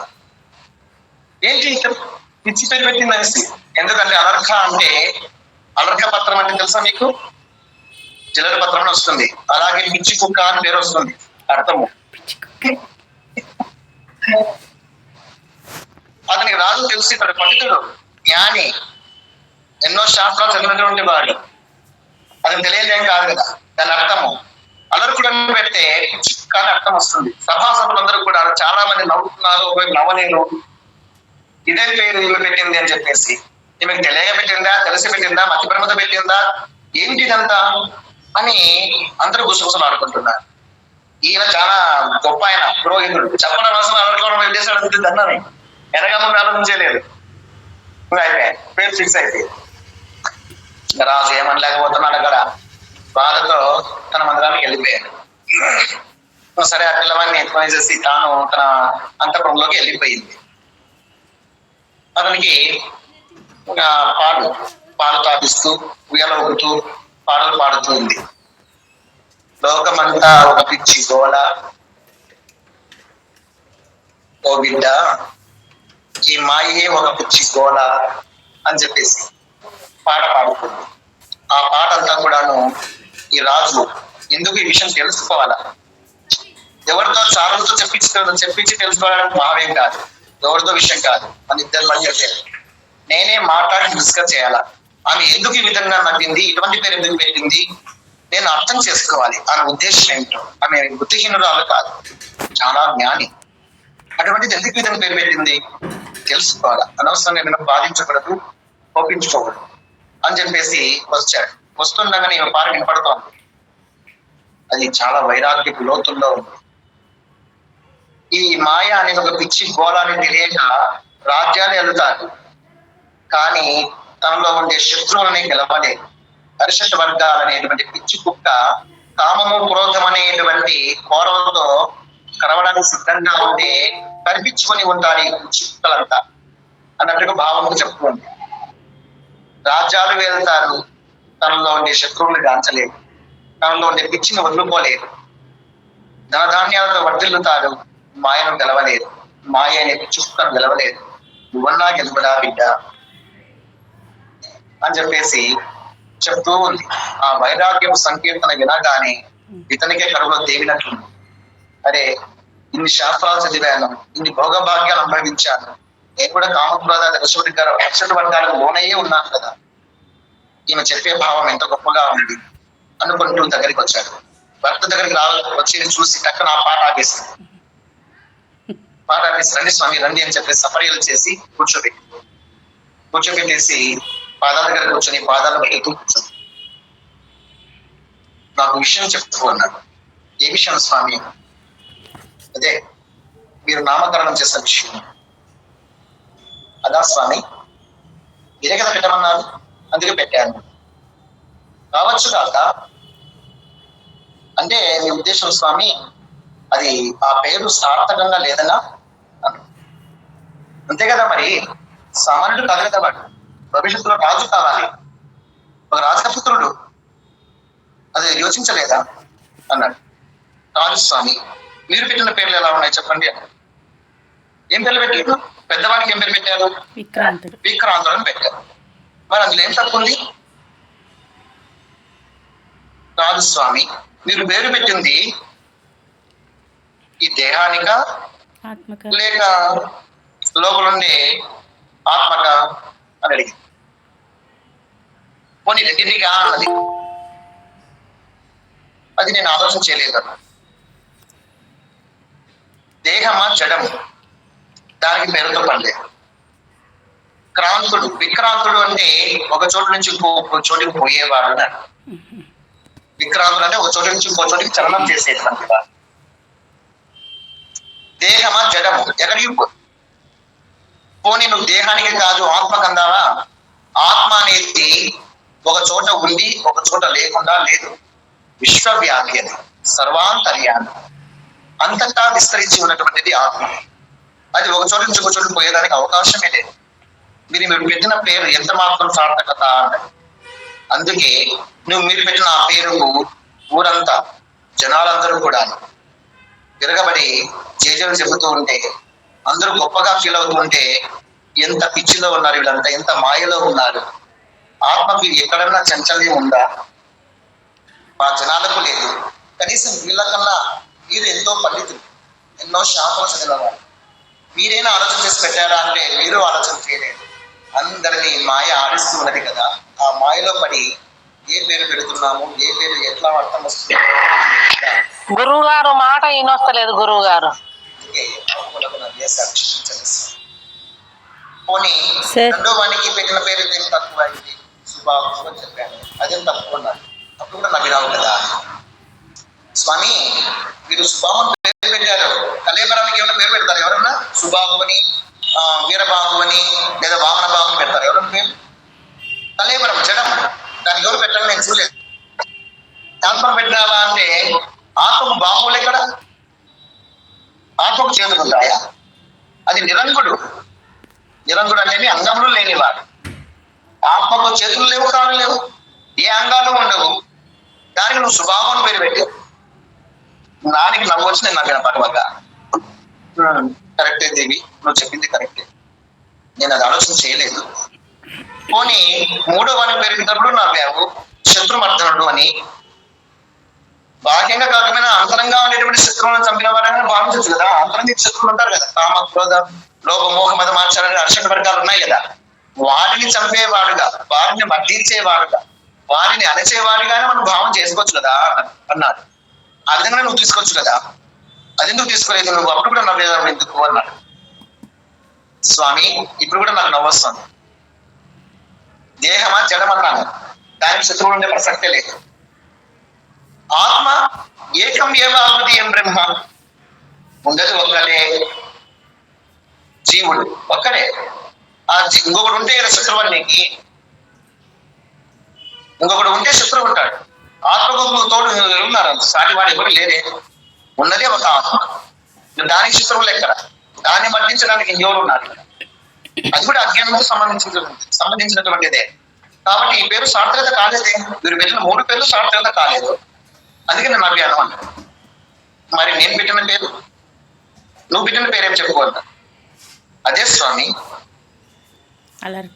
మీరు పెట్టిన పేర్లు సార్థకత కాలేదు, నాకు సార్థకత లేదు అనుకోండి. లేదు దేవి, లేదు దేవి, నువ్వు చెప్పింది కరెక్టే, నువ్వు చెప్పింది 100% కరెక్టే, సార్థకత కాదు. కానీ వ్యవహార శైలికైనా పేరు పెట్టుకోవాలి కదా, వ్యవహారార్థమైన పేరు పెట్టి ఉంచుకోవాలి కదా, ఏదో ఒక పేరు పెట్టచ్చు కదా, అట్లనే అనుకోవచ్చు కదా అన్న. అలా అనుకునే వ్యవహారార్థమే నేను కూడా ఏ పేరైతేనేమి అర్థంతో సంబంధం లేదు కదా, అర్థంతో సంబంధం లేదు, వ్యవహారం కోసం అంతే కదా, అందుకే నేను అది కూడా పెట్టాను అన్న. ఓహో సరే దేవి, ఏ పేరైతేనేమి అర్థంతో సంబంధం లేదు, సరే నేను పోయి వస్తాను, రాజా కార్యకలాపాలు ఉన్నాయి, నువ్వు చెప్పింది అక్షరాల నిజమే, ఏ పేరైనా పర్వాలేదు అని చెప్పి తాను సమాధానం చేసుకుని వెళ్ళిపోయాడు. కానీ మనసులో మాత్రం భారంగా ఉంది. వీళ్ళు కూడా ఇలాగే తయారు చేస్తాదే, వీరు కూడా అడుగుగా సన్యాసం స్వీకరించి వీడు వెళ్ళిపోతే రాజ్యానికి తర్వాత ఉత్తరాధికారి ఎవరు అని చెప్పేసి బాధతో పగలంతా ఆలోచన చేశాడు. మళ్ళీ రాత్రి తిరిగి వచ్చి అంతఃపురానికి వచ్చి రావడంతోనే ఎదురేగి వెళ్ళి పాదాలకు నమస్కారం చేసి రావడానికి నీళ్ళు ఇచ్చి సేద తీర్చి కూర్చోబెట్టి పాదాలు దుక్కి కూర్చుంది. దేవి, నేను ఇంకా బాగా పగలంతా ఆలోచన చేశాను, ఆ విషయమేనా స్వామి? అవును, ఆ విషయం గురించి నువ్వు చెప్పింది అక్షరాల నిజమే అనిపిస్తావు. ఇకపోతే దేవి, రాజ్యాన్ని కూడా దృష్టిలో పెట్టుకోవాలి. కేవలం ఆధ్యాత్మిక పథంలో నడవడమే కాదు, మీ బిడ్డలను ఆధ్యాత్మిక పథంలో నడిపిస్తూ అందరినీ వైరాగ్య పథంలో నడిపించి మోక్ష పథాన్ని నడిపించిన. కానీ రాజుగా నాకు ఒక ధర్మం ఉంది కదా, నా తర్వాత ఒకరు రాజ్య పాలన చూసుకోవాలి కదా, ప్రజలందరూ మనల్ని నమ్ముకుని ఉన్నారు కదా. కాబట్టి ఈ కుమారునికైనా క్రమముక్తి వచ్చే విధంగా బతికినంత కాలం రాజధర్మాలను అనుసరిస్తూ అంతిమ మోక్షం పొందే విధంగా రాజ్య పరిపాలనలో ధర్మంగా నిర్వర్తించేలాగా మంచి మంచి బోధనలు చేసి రాజనీతిని బోధించి ఒక రాజుకు ఉండవలసిన లక్షణాలన్నిటిని తయారు చేసి నేను విన్నపం చేస్తున్నాను. చిన్న రిక్వెస్ట్, ఒకసారి నా గురించి ఆలోచించి అన్నా. స్వామి, మీరు చెప్తే నేను ఏమన్నా వద్దన్నానా? నీ మాట కాదన్నాను. ఇప్పుడు మీ ఆజ్ఞ ఏంది? తప్పకుండా అలాగే చేస్తాను. ఇన్నాళ్ళు పెద్దలు చెప్పేవాళ్ళు, గురువులు చెప్పేవాళ్ళు మోక్షమే పరమావధి, ఆ విధంగా వాళ్ళు తీర్చిదిద్దారు. ఇప్పుడు మీ ఆజ్ఞ అయింది, మీరు ఏం చెప్తే అదే, మీ మాటకు ఎదురే లేదు స్వామి. మంచి యోధునిగా తీర్చిదిద్దుతారు, రాజనీతిజ్ఞునిగా తీర్చిదిద్దుతారు, శక్తివంతులుగా తీర్చిదిద్దుతారు. నేను మాట ఇస్తున్నాను స్వామి. అంత ముగిపోయాడు రాజు. అయ్యా, ఎందుకంటే బిడ్డ యొక్క సంస్కారం మంచి తల్లి అయితే మంచి యోధుడు అవుతాడు, మంచి పౌరుడు అవుతాడు. ఇప్పుడు మనసు కుదురు పడింది దేవి. నేను ఏమైనా బాధ పెట్టింటే, నా మాటలతో నిన్ను ఇబ్బంది పెట్టింటే క్షమించు అని. లేదు స్వామి, ఏ ఇబ్బంది లేదు. నేను ఎప్పుడు అట్లా అనుకోను. నువ్వు నాకు ప్రాణం, నీకోసం నేను ఏమైనా చేస్తాను. ఇప్పుడు చెప్పారు కదా, అద్భుతంగా తీసుకుంటాను చూడండి ఇంకా అన్నాడు. దాంతో అది సంతోషంగా ఆ మాట ఏమైనా చెప్పి నవ్వించి సంతోషపరిచి ఇంకా మనసు శాంతంగా వెళ్ళిపోయాడు రాజు. ఇంకా ఇప్పటి నుంచి ఈయన రాజనీతిని బోధిస్తూ భక్తి జ్ఞాన వైరాగ్యాలతో పాటు రాజనీతిని బోధిస్తూ మంచి మంచి విద్యలన్నీ నేర్పిస్తూ మంచి యోధనగా తెచ్చుకుంటుంది. యుక్త వయస్కుడు అవుతాడు. యుక్త వయస్కుడు అయిన తర్వాత మంచి అమ్మాయిని తెచ్చి వివాహం చేస్తారు. తల్లి ఆయనతో మదాలసుతో తాను చర్చించినటువంటి చర్చలన్నీ గుర్తుకున్నాయి ఇతనికి రాజు. ఆత్మతత్వం గురించి, వైరాగ్యం గురించి, ఈ పేర్ల గురించి ఇదంతా ఆలోచన చేసుకున్నాడు. ఇతనిలో బాగా బీజాలు పడ్డాయి. ఎవరిలో ఎన్నో గ్రంథాలు అప్పటికే తిప్పి చూసినారు, ఎన్నోసార్లు తిప్పి చూశారు. వేదాలు, ఉపనిషత్తులు, బ్రహ్మసూత్రాలు, వైష్ణవాలు తిప్పి చూసినారు, కానీ బుర్రకెక్కలే. ఇప్పుడు భార్య ద్వారా బాగా బుర్రకెక్కి, ఈ మదాలస మహాజ్ఞాని కదా, ఒక యోగి, యోగ మాత. ఆమె ద్వారా ఇతనికి కూడా వైరాగ్యం వచ్చేసింది. ఎప్పుడెప్పుడు ఈ కొడుకు జ్ఞాని అయినాడు కదా, ఇతను కూడా బాగా పరిపూర్ణుడైనాడు రాజుగా. కాబట్టి ఎప్పుడెప్పుడు వీడికి పెద్దవాడైతాడా, సింహాసనం కూర్చోబెడదామా, తపస్సుకి వెళ్ళిపోదామా అని ఇతనికి కూడా ఉంది. ఋతుధ్వజునికి పెద్దవాడైనాడు, పెళ్లి చేశాడు, రాజ పట్టాభిషేకం చేశాడు. దేవి ఇంకా చాలు మనకి జీవితం, తృప్తిగా అనుభవించినాం, వెళ్దాం పద తపస్సు. అలాగే స్వామి, మీరు ఎలా చెప్తే అలాగే, నీ మాటకి ఎదరలేదు. ఇద్దరు నారచీరలు కట్టుకున్నారు, బయలుదేరుతూ కుమారుల దగ్గరకు వచ్చారు. ఉన్నట్టుండి తండ్రి తల్లి ఈ విధంగా వెళ్ళిపోతున్నారని తెలిసి ఉడబడా ఏం చేశాడు. అలా దాని మీద మరి అది కూడా, తల్లి వెళ్ళిపోతున్నావా, నాకు పుట్టినప్పటి నువ్వు తల్లివే కాదు, నాకు గురువు కూడా. నీ సహచరంలో నేను ఇంతవాణ్ణి అయ్యానమ్మా, నువ్వు వెళ్ళిపోతుంటే నాకు ఎంతో లోటుగా ఉంది, వెళ్ళొద్దమ్మా అని. లేదు నాన్న, తప్పకుండా వెళ్ళవలసిందే అని చెప్పేసి ఉత్తరము వ్యాత్సల్యంతో అతని హృదయానికి హత్తుకొని కన్నీరు దాచింది. ఆమె కూడా అదాల్సి కూడా ఏడ్చేసింది. అయినప్పటికీ తను తాను సమాలించుకొని, పుత్ర నీకు నేను వడిస్తున్నాను, నీకు బుక్క తిప్పుకోలేనంత బాధ కలిగినప్పుడు, నాకు ఇంకెవరు దిక్కు లేదే, నాకేంటి గతి అని చెప్పేసి క్షోభ కలిగినప్పుడు, ఇదిగో నా ఉంగరం ఇస్తున్నాను, ఈ ఉంగరం నీ దగ్గర పెట్టుకో. ఈ ఉంగరమును ఓపెన్ చేస్తే లోపల బంగారు రేకుల పైన 4 మాటలు ఉంటాయి. అది చదువుకో, నీకు సమాధానం అవుతుంది.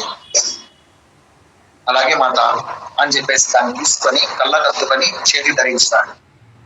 తల్లిదండ్రులు ఇద్దరు ఆశీర్వదించి వెళ్ళి, ఇతనే రాజ్య పాలన అద్భుతంగా చేస్తున్నాడు. రాజనీతి ఉంది, ధర్మనీతి ఉంది, దాన ధర్మాలు చేస్తున్నాడు, యజ్ఞాగాలు చేస్తున్నాడు, సమతుల్యంగా జీవనం సాగిస్తూ పోతున్నాడు.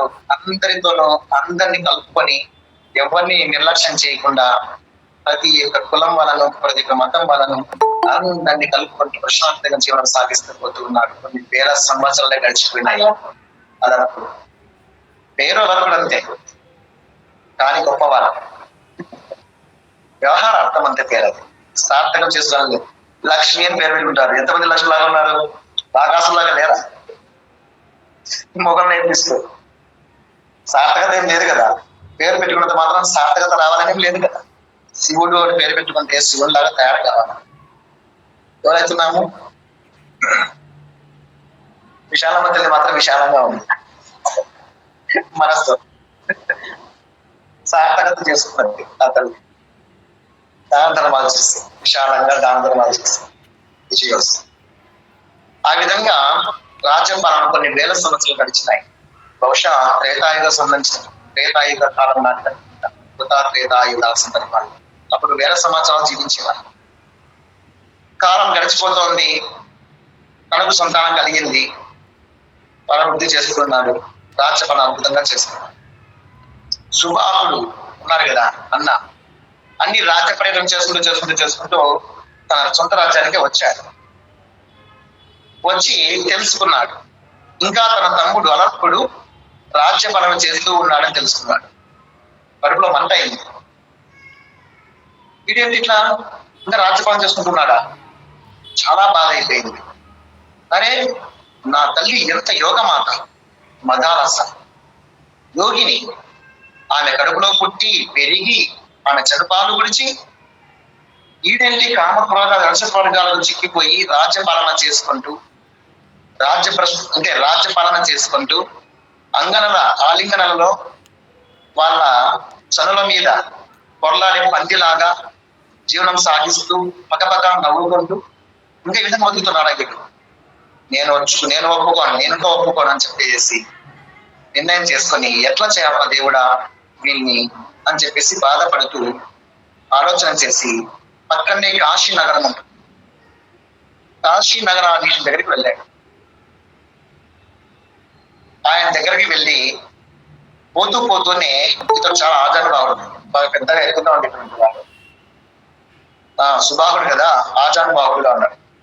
రాజదీవి పోలేదు, రాజకుమారుడు కాబట్టి సన్యాస వస్త్రాలు వేసుకున్నా అవి తీసి పక్కన పడేసేసి అక్కడక్కడ కొన్ని మంచి వస్త్రాలు, రాజవస్త్రాలు సేకరించుకొని కొన్ని చిన్న చిన్న ఆభరణాలు మెల్ల వేసుకొని ఒక చెడిపోయిన రాజులాగా, అంటే తరిమేసిన రాజు ఉంటాడు అట్లా పోయి కాశీ రాజుకు శరణు వేడినాడు. కాశీ రాజు ధర్మమూర్తి, కాశీ విశ్వనాథుని ఆరాధన చేసేటువంటి జ్ఞాపకుడు, యజ్ఞయాగాదులు దాన ధర్మాలు బాగా చేసి గొప్ప ధనవంతుడిగా దానకరుడుగా పేరు పొందినటువంటి కాశీ రాజు చాలా గుణవంతుడు. అందువల్ల శరణు చొచ్చగానే శరణు ఇచ్చేశాడు. తర్వాత తెలుసుకున్నాడు, ఎవరు నువ్వు అంటే నేను అలక్క మహారాజు యొక్క సోదరుడిని అన్నను అని. ముందే అలర్కునికి ఈ కాశీరాజు కొద్ది మనస్పర్ధలు ఉన్నాయి. అయ్యో తెలియక నీకు నేను శరణు ఇచ్చినానే అన్నాడు. అంతేలే మహారాజా, తెలిస్తే మాత్రం నేను ఇప్పుడు నీకేమి ఇబ్బంది కలిగించను. నేను నేను శరణు వెళ్ళినాను కాబట్టి నాకు శరణు ఇవ్వడమే నీ ధర్మము. నేను కోరుకున్నది ఏమిటంటే మహారాజా, నేను ఏదో బుద్ధి చంచలమయ్యి రాజ్యాన్ని వదిలి పర్యటనకు పోయాను, దేశ పర్యటన. ఇప్పుడు నేను తిరిగి వచ్చాను. రాజ్యానికి వచ్చిన తర్వాత నాకంటే పెద్దవాడు అన్న వచ్చినాడు అని చెప్పేసి పిలిచి రాజ్యం ఇచ్చి నన్ను రాజుగా ప్రకటించవలసి, కానీ నన్ను ముష్టి కంటే హీనంగా చూస్తున్నాడు. నాకు చాలా కడుపు కాలింది మహారాజా, అందుకే నేను శరణు పెడుతున్నాను, నా రాజ్యం నాకు ఇప్పించు. నీ సహాయం తీసుకుని నేను దండయాత్రకు వెళ్తాను, నా రాజ్యం నాకు ఇప్పించు అని అడిగితే అట్లా ఎందుకు చేస్తాడు, అలా చేసేవాడు కాదే, కొద్దిగా ఆలోచించండి, మీ తమ్ముడు కదా, మీపై అడిగితే ఎందుకు ఇవ్వడు, ఇస్తాడండి. మహారాజా మీరు అనుకుంటున్నారేమో ఈ కాలం ఎలాంటిది, తల్లిదండ్రులనే చంపేసి రాజ్యం వెళ్తున్నారు. అటువంటి సోదరుడు నేను ఒక లెక్కన కాదయ్యా, నా సైన్యాన్ని పంపిస్తాను తోడుగా, నువ్వు పోయి అడిగించు, అడుగు, చెప్పు, ఒక మాట చెప్తే చాలు, అడిగితే చాలా. మహారాజా నన్ను చంపి పాతి పెడతాడు, నీ సైన్యాన్ని గురేస్తాడు, నువ్వు మళ్ళా రాజ్యం మీదకి యుద్ధానికి రావాల్సి, అంత పనేం కాదు, అది సాధ్యం కాదు. కానీ మహారాజా నీ సైన్యాన్ని వెంట పెట్టుకుని నాతో పాటు యుద్ధం చేయి, వాడిని ఓడించు, అప్పుడే నాకు సంతోషం వేస్తుంది, బాగా రాజ్యం ఇప్పించు. లేదా నీకు చేత కాదని చెప్పండి, మాట తప్పుతానని చెప్పండి, నేను ఇంకొక రాజును చూసుకుంటాను. లేదా నాకు ఎట్లా వైరాగ్యం ఉంది, నేను ఎట్లా దేశం అయిపోతాను, నువ్వు మాత్రం మాట తప్పిన వాడిలాగా కీర్తి పొందుతావు. అయ్యో మాట కోసం నేను ప్రాణమైన ఇస్తాను, వర్తమానం పంపిస్తాం, కాసేపు వెయిట్ చేయండి, కొంతకాలం ఇక్కడే ఉందండి అని చెప్పేసి ఒక ఉత్తరం రాసి పంపించినాడు. ఎవరికి? అలర్క మహారాజుకి, కాశీరాజు. అలర్క మహారాజా, ఈ సహోదరుడు సుబాహు మా శరణు చొచ్చి మా యొక్క అతిథిగా ఇక్కడ సేవలు అందుతున్నాడు. అతడు వచ్చాడు కాబట్టి మీరు మీ రాజ్యాన్ని త్యజించి అతన్ని రాజు చేయవలసిన బాధ్యత నీకుంది, అదే నీ ధర్మం. కాబట్టి మీరు ఇచ్చేసి మా రాజ్యానికి మీ సోదరుని పిలుచుకుని వెళ్ళి రాజ్య పట్టాభిషేకం చేయండి అని ఉత్తరం రాసి పంపిస్తాడు. చదువుకొని వీళ్ళని పెత్తనము అల్లరు కూడా అనుకున్నాడు. ఈ కాశీరాజు మనస్పర్ధలతో ఉన్నాడు కాబట్టి ఇదేదో పన్నాగం పడుతున్నట్టున్నాడు, నా రాజ్యాన్ని కాజేయాలని చూస్తున్నాడు. మా సోదరుల మధ్య నన్ను చూసుకుంటా, నువ్వు ఇంత భద్రతలు చూస్తున్నావు అన్నట్టుగా ఉత్తరం రాశాడు. అతడు వచ్చి కోరితే నేనే ఇస్తాను, మా అన్నదమ్ముల మధ్య సమస్య నీకెందుకయ్యా, నీకు అవసరం లేదు, నువ్వు అనవసరంగా పట్టించుకుంటున్నావు, నువ్వు ఇంకా వ్యతిరేకంగా చేసి ఏదన్నా సైన్యంతో వస్తానంటావా, మేము కూడా సిద్ధంగా ఉన్నాం, ఇస్తాను రాసుకోని ఉత్తరం రాస్తాను. ఆ ఉత్తరం చదువుకున్నాడు, అనుకున్నట్టుగానే జరిగింది. చూసావా నీ సోదరుడు నా మీద పగతో ఉన్నాడు, దానికైనా కాదుతున్నాడు. చూసావా మహారాజా, నా తమ్ముడికి ఎంత కొవ్వు ఉందో, ఎంత అహంకారం ఉందో, వాడిని వదిలిపెట్టకూడదు, అన్నీ ఇట్లా అన్నాడంటే ఆలోచన చేయండి. తప్పకుండా అతన్ని యుద్ధం ప్రకటించాల్సిందే. కాశీ మహారాజా యుద్ధం ప్రకటించండి. సరే యుద్ధమే చేద్దాం. అంతకంటే ముందు ప్లాన్ గా అతనికి ఎవరైతే సామంతులు ఉన్నారో వాళ్ళందరినీ కూడా కలుపుకుంటూ, కొంతమందికి యుద్ధం చేస్తూ వాళ్ళందరినీ కలుపుకుంటూ పోతున్నాడు. అతని బలం తగ్గించేశారు. అదనుకుంది ఇతని దైవబలం చాలా ఉంది కాశీరాజుకు, కాబట్టి ఎక్కడ పోయినా విజయం వస్తుంది. సామంతులు ఇతని వైపు తిరుగుతున్నారు, అతని బలం తగ్గుతోంది. ఆ సామంతులకు సాయం చేయడం కోసం తన సైన్యాన్ని అప్పటికప్పుడు పంపిస్తూ ఈ అలర్కుడు చాలా సైన్యాన్ని ధనము నశించిపోయింది. మొత్తం ఆక్రమించుకుంటూ సామంతులందరినీ కూడా కలుపుకుంటూ ఏకంగా యలక మహారాజు రాజ్యాన్ని ఆక్రమించేశారు, చుట్టుముట్టడంతో చాలా వరకు యుద్ధం చేశాడు, కానీ తన సైన్యం అప్పటికే చాలా లాస్ అయిపోయింది, ఖజానా నశించిపోయింది. కాబట్టి తలుపులు ముఖద్వారాలు ఉంటాయి కదా, గట్టిగా బంధించి వేసి లోపల నుండి యుద్ధతత్వం చేస్తున్నారు. వీళ్ళు చుట్టుముగినారు అంతే. 1 సంవత్సరం పాటు ఇట్లా గడిచిపోయింది. కానీ ఆ సంవత్సరంలో వీళ్ళు అరణ్యంలోంచి ఎంత వెలకతో భోజనాలు వస్తున్నాయి, ఫుడ్ జరుగుతా ఉంది. బయట ఆక్రమించినటువంటి కాశీరాజు ఆ సైన్యానికి ఫుడ్ లభిస్తారు. లోపల ఉండేటువంటి వాళ్ళకందరికీ ఫుడ్ అయిపోతా ఉంది. బయట నుంచి పోయడానికి దారి లేదు. ఇంకా సంవత్సరం పాటు నింపగినారు. తర్వాత అయినా ఆకలి అలమటింపచేస్తుంది వాళ్ళ, అట్లయినా మరణించవలసిందే. కాబట్టి ఇప్పుడు ఏం చేయాలి?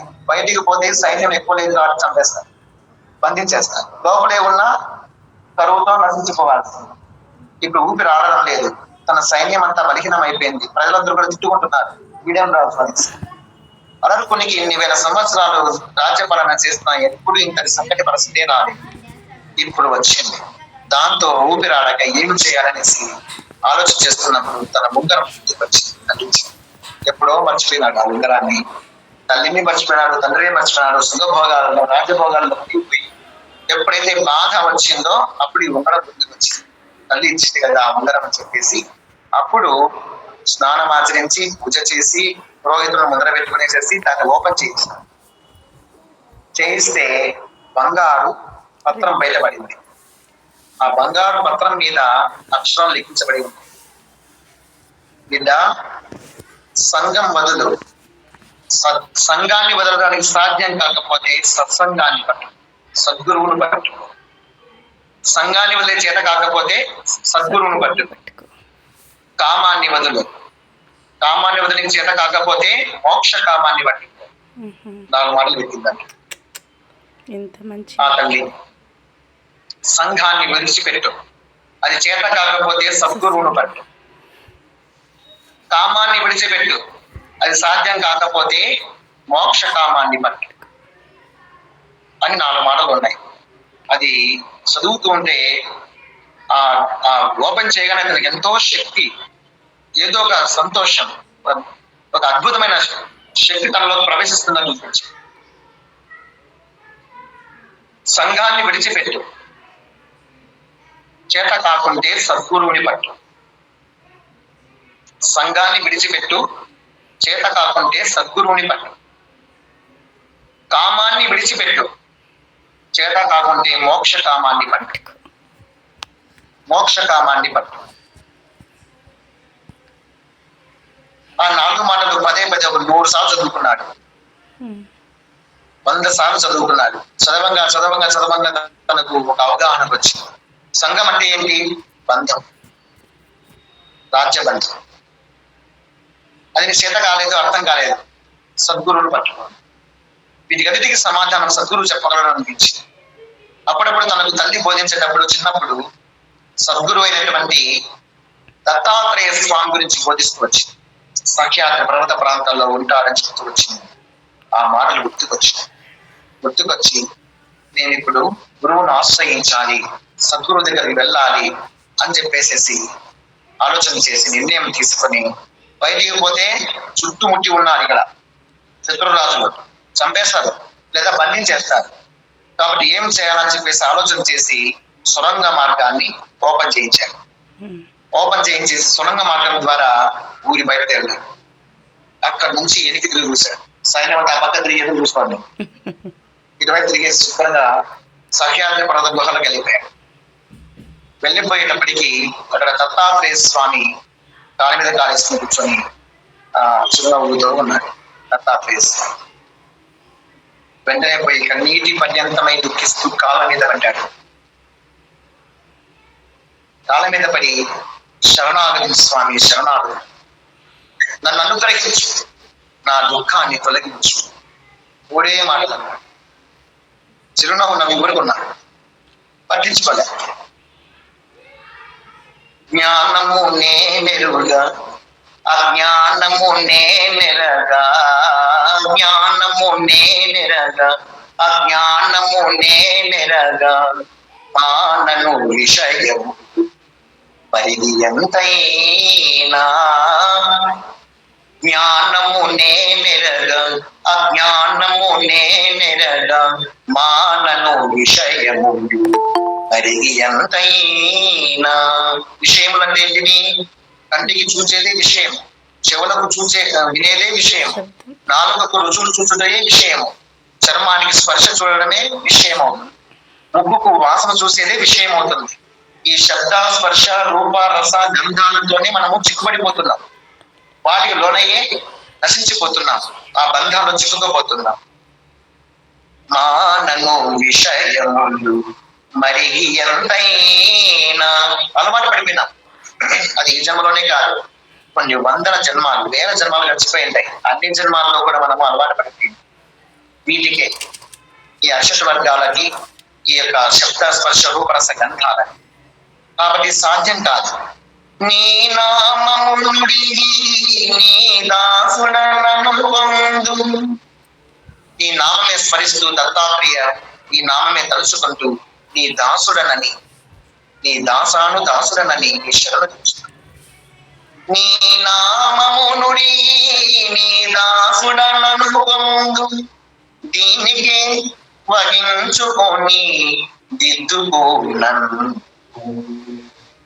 నీ నామము నుడి నీ దాసుడనను పొందు, దీనికి వహించుకొని దిద్దుకోనను. విడువరాదెంతైనా వెర్రివాడనైనా, పిచ్చుకునే కావచ్చు. విడువరాదెంతైనా వెర్రివాడనైనా, కడవారు నవ్వకుండా కాచుకోనను, కడవారు నవ్వకుండా కాచుకోనను. ఇప్పుడు నా దుఃఖానికి నువ్వు ఒక్కడివే సమాధానం చెప్పగలవు. నవ్వుల పాలు కాకుండా నా జీవితాన్ని సరిదిద్దగలవు. నాలో నలిగిపోతున్న నా హృదయాన్ని నువ్వు ఒక్కడివే రక్షించగలవు. ఏది మంచో ఏది చెడో, యుద్ధం చేయడం మేలో యుద్ధం మానటం మేలో, నేను వాళ్ళకు చిక్కుపడటం మేలా లేదా ఆత్మహత్య చేసుకోవడం మేలా, ఇవన్నీ నాకు చుట్టుముడుతున్నాయి. అకర్మము నేనెరగా సుకర్మము నేనెరగా, అకర్మము నేనెరగా సుకర్మము నేనెరగా, ప్రకట సంసారముపై పాటు మాలను. అకర్మము నేనెరగా సుకర్మము నేనెరగా, ప్రకట సంసారముపైన పాటు మానను. ఒక పనివాడనై పూని ముద్రధారినైతి, నీ పాదాలు శరణుజొచ్చి నీ నామాన్ని ఉచ్చారణ చేసుకుంటూ ఈ దాసుడనని ముద్రపోయినా. ఇంకా ఒక పనివాడనై, నీ సేవకునిగా నీ దగ్గర ఒక వ్యక్తి చాకరి చేసే వారిలాగా ఉండిపోదామని వచ్చాను. ఒక పనివాడనై పూని ముద్రధారినైది, మొగమూడి ఇందుకే గోమున నేడు నన్ను, మొగమూడి ఇందుకే గోమున నేడు నన్ను. విడువరాదెంతైనా వెర్రివాడనైనా, కడవారు నవ్వకుండా కాచుకోనను, కడవారు నవ్వకుండా కాచుకోనను అని కన్నీటి పర్యంతమై ఏడుస్తూ ఆ కన్నీటితో దత్తాత్రేయ స్వామి పాదాలు తాకి ఆ కన్నీటితో కడిగేశారు. ఎవరినంటే వాళ్ళ దగ్గరకు రానిచ్చేవాడు కాదు దత్తాత్రేయ స్వామి. ఏకంగా ఆయువు అనే రాజు తెలుసుదా నీకు? చంద్రవంశపు రాజు ఆయువు. చంద్రుని కుమారుడు బుధుడు, బుధుని కుమారుడు పురూరవ, పురూరవ చక్రవర్తి తర్వాత కుమారుడే ఆయువు. ఈ ఆయువు చతుసముద్ర ముద్రితమైనటువంటి సమస్త భూమండలానికి రాజు. అతడు సంతానం లేకపోతే దత్తాత్రేయ స్వామి అయితే నాకు సంతానం ఇస్తానని చెప్పి వెళ్ళాడు. ఆ చక్రవర్తి అయిన ఆయువు పోయి దర్శించుకుందామని సఖ్యాతి గుహ పర్వతాలను సఖ్యాతి పర్వత గుహల్లో ఉన్నటువంటి దత్తాత్రేయ స్వామి దగ్గరికి వెళ్ళేటప్పటికి నేను ఎట్లున్నాడంటే రాజుగారి బావలాగా ఉన్నాడు, బామర్ది లాగా. రాజుగారి బామర్ది ఎట్లుంటాడు తెలియదా? ఒక బంగారు సింహాసనం కూర్చొని ఉన్నాడు దత్తాత్రేయ స్వామి. వల్లంత రత్నాభరణాలు, బంగారు ఆభరణాలు దండిగా వేసుకొని ఉన్నాడు. పట్టు వస్త్రాలు కట్టుకుని ఉన్నాడు. మంచి కిరీటం పెట్టుకుని ఉన్నాడు. కళ్ళు బాగా మత్తెక్కి ఉన్నాయి. చేతిలో నిగనిగలాడుతూ బంగారు పాత్ర, ఆ పాత్రలో మద్యం ఉంది. మద్యం పాత్ర తాగుతున్నాడు. ఇంకా చూస్తుండగానే ఆయన కింది చూస్తే ఆయన త్వరల పైన అర్ధ లగ్నంగా ఉన్నటువంటి ఒక స్త్రీ చక్కగా ఆ మద్యం పోస్తూ వాలి ఆయనకు ముద్దులు ఆడుతూ ఉంది. ఇంకా కొంతమంది ఆడవాళ్ళు మొగలు తేడా లేకుండా తప్ప తాగి అందరూ నాట్యాలు చేస్తున్నారు. ఈయన తూగుతున్నాడు. నాట్యం చేసేవాళ్ళు నాట్యం చేస్తున్నారు. అది చూసి మహానుభావులకు మాకెందుకు, వారు ఎట్లంటే మనకేం కావాలా, సంతానం కావాలా అని చెప్పేసి అదే పట్టించుకుంటూ పోయి సాగుపడిన పడ్డాడు. పోయి పాదాల మీద పడేటప్పటికి ఇతడు ఏదో ముద్దులు ఆడుతూ ఆ దూరంలో తను ఉన్నాడు. వచ్చి కాలు గట్టిగా పడుతున్నాడు. భంగం అయింది.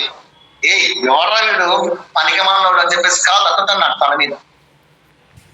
కిరీటం దగ్గర ఆడబడింది. వాళ్ళు దొల్లుకుంట పోయి ఆడబడ్డాడు. ఎవరు సామాన్యుడు కాదు, ఇతడు సమస్త భూమండలానికి చక్రవర్తి. కాదు తండ్రి ఆడపోయి పడ్డాడు. అయితే ఎంత కోపం రావాలా ఒక రాజుకు? ఏం కోపం చేసుకోలేదు. స్వామి క్షమించండి స్వామి, పొరపాటైంది, నన్ను మన్నించండి స్వామి అని చెప్పేసి కాళ్ళు పట్టుకున్నాను. మళ్ళా వచ్చి కాళ్ళు పట్టుకునేసేసి దత్తాత్రేయ స్వామి, మీరు అనసూయ మహర్షి మీరు అత్రి అంటే త్రిగుణాలకు అతీతులైనటువంటి వారు మీ తండ్రి, అనసూయ అంటే అసూయ లేనటువంటి మీ తండ్రి. అటువంటి సంతానం మీరు, ఎంత మహోన్నతులు మీరు, త్రిమూర్త్యాత్మక స్వరూపులు. మీ దర్శనము స్పర్శనము నాకు ఎప్పటికీ అదృష్టదాయకమే. ఎన్నో జన్మల పుణ్యం ఉంటే కానీ మీ దర్శన భాగ్యం నాకు లభించింది స్వామి. ఈనాడు నాకు ఈ భాగ్యం లభించింది, ఎంతో పుణ్యాత్మను అదృష్టపడుతుంది అని చెప్పేసి మళ్ళీ కాళ్ళ దగ్గర వచ్చి వదిలించు ఎవరా అని చెప్పేసి తను చేసి పట్టించుకోండి వెళ్ళిపోయింది. ఎంతకాలమే నేను ఇక్కడే ఉండాలని నిర్ణయం తీసుకున్నాడు. అక్కడే ఉంటున్నాడు. కంటికి రెప్పలాగా, ఈ కన్ను గుడ్డుకు రెప్ప అయ్యే విధంగా అంటి పెట్టుకుని ఉంటుందో అట్లే దత్తాత్రేయ అంటి పెట్టుకుని అతడు ఆటలన్నీ ఆడుతున్నా, వారి పాటలు పాడుతున్నా, తోలెత్తు ఉంటున్నా, ఏమీ అవన్నీ ఆలోచన చేయకుండా సేవ చేస్తూనే ఉన్నాడు. అలా కొన్ని సంవత్సరాలే గడిచిపోయినాయి. అసలు ఉన్నట్టు కూడా చూడడు దత్తాత్రేయ స్వామి. అంతటి మహారాజు వచ్చి సేవలు చేస్తుంటే ఉన్నట్టు కూడా ఉన్నా అసలు పట్టించుకో సంవత్సరాలు, అది కూడా ఓ రోజు 2 రోజులు కాదు. స్వామికి ఏం అవసరమో ముందే కనిపెట్టుకొని చేస్తున్నారు. అలా కొన్ని ఏళ్ళు గడిచిన తర్వాత ఈయన పిలిచి పడి చెప్తాడు, ఇంకా ఇక రారా అని చెప్పండి స్వామి గురుదేవారు. అలా మాంస మొక్కలు ఉన్నాయి, కొన్ని వేయించుకొని రాబో. ఈయనపై మాంస మొక్కలు వేయించుకొని తీసుకొస్తాడు. దాన్ని తిట్టుకుంటా ఆ అమ్మాయితో ఆడుకుంటా ఉంటాడు. అది చూసి సైలెంట్ గా ఉంటాడు. ఈయన మన లాంటి వాళ్ళకి సాధ్యమవుతుందా?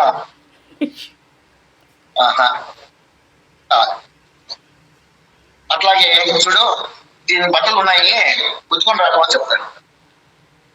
ఆ అమ్మాయి బట్టలు కూడా ఉతుకొని రావాలా. ఈ కాలు అవుతుందిరా అని చెప్పి పవన్ చేయించుకుంటున్నాడు. 60 కొన్ని పనులు ఉంటాయి, చేస్తారా 60 అన్ని దాన్ని పురమాయించి పవన్ చేయించుకుంటున్నాడు. మహాప్రసాదం స్వామి, మహాప్రసాదం వదిగి సేవలు చేశారు. ఇవన్నీ చేస్తూ ఉంటే దత్తాత్రేయ స్వామి మనసు కలిగింది. ఒరే పిచ్చోడా, ఏరో నీ బుద్ధి జ్ఞానం ఉందా లేదా?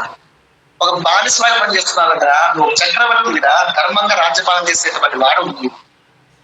ఎందుకు నాగదగ్గర వచ్చిన నేను పడవని, ఒక వెధవని, అనాచారం, విధి నియమాలు ఏమి పాటిన ఒక వెధవని నన్ను పట్టుకున్నావు కదా వెధవ, రాజ్యంలోకి పోవాలి.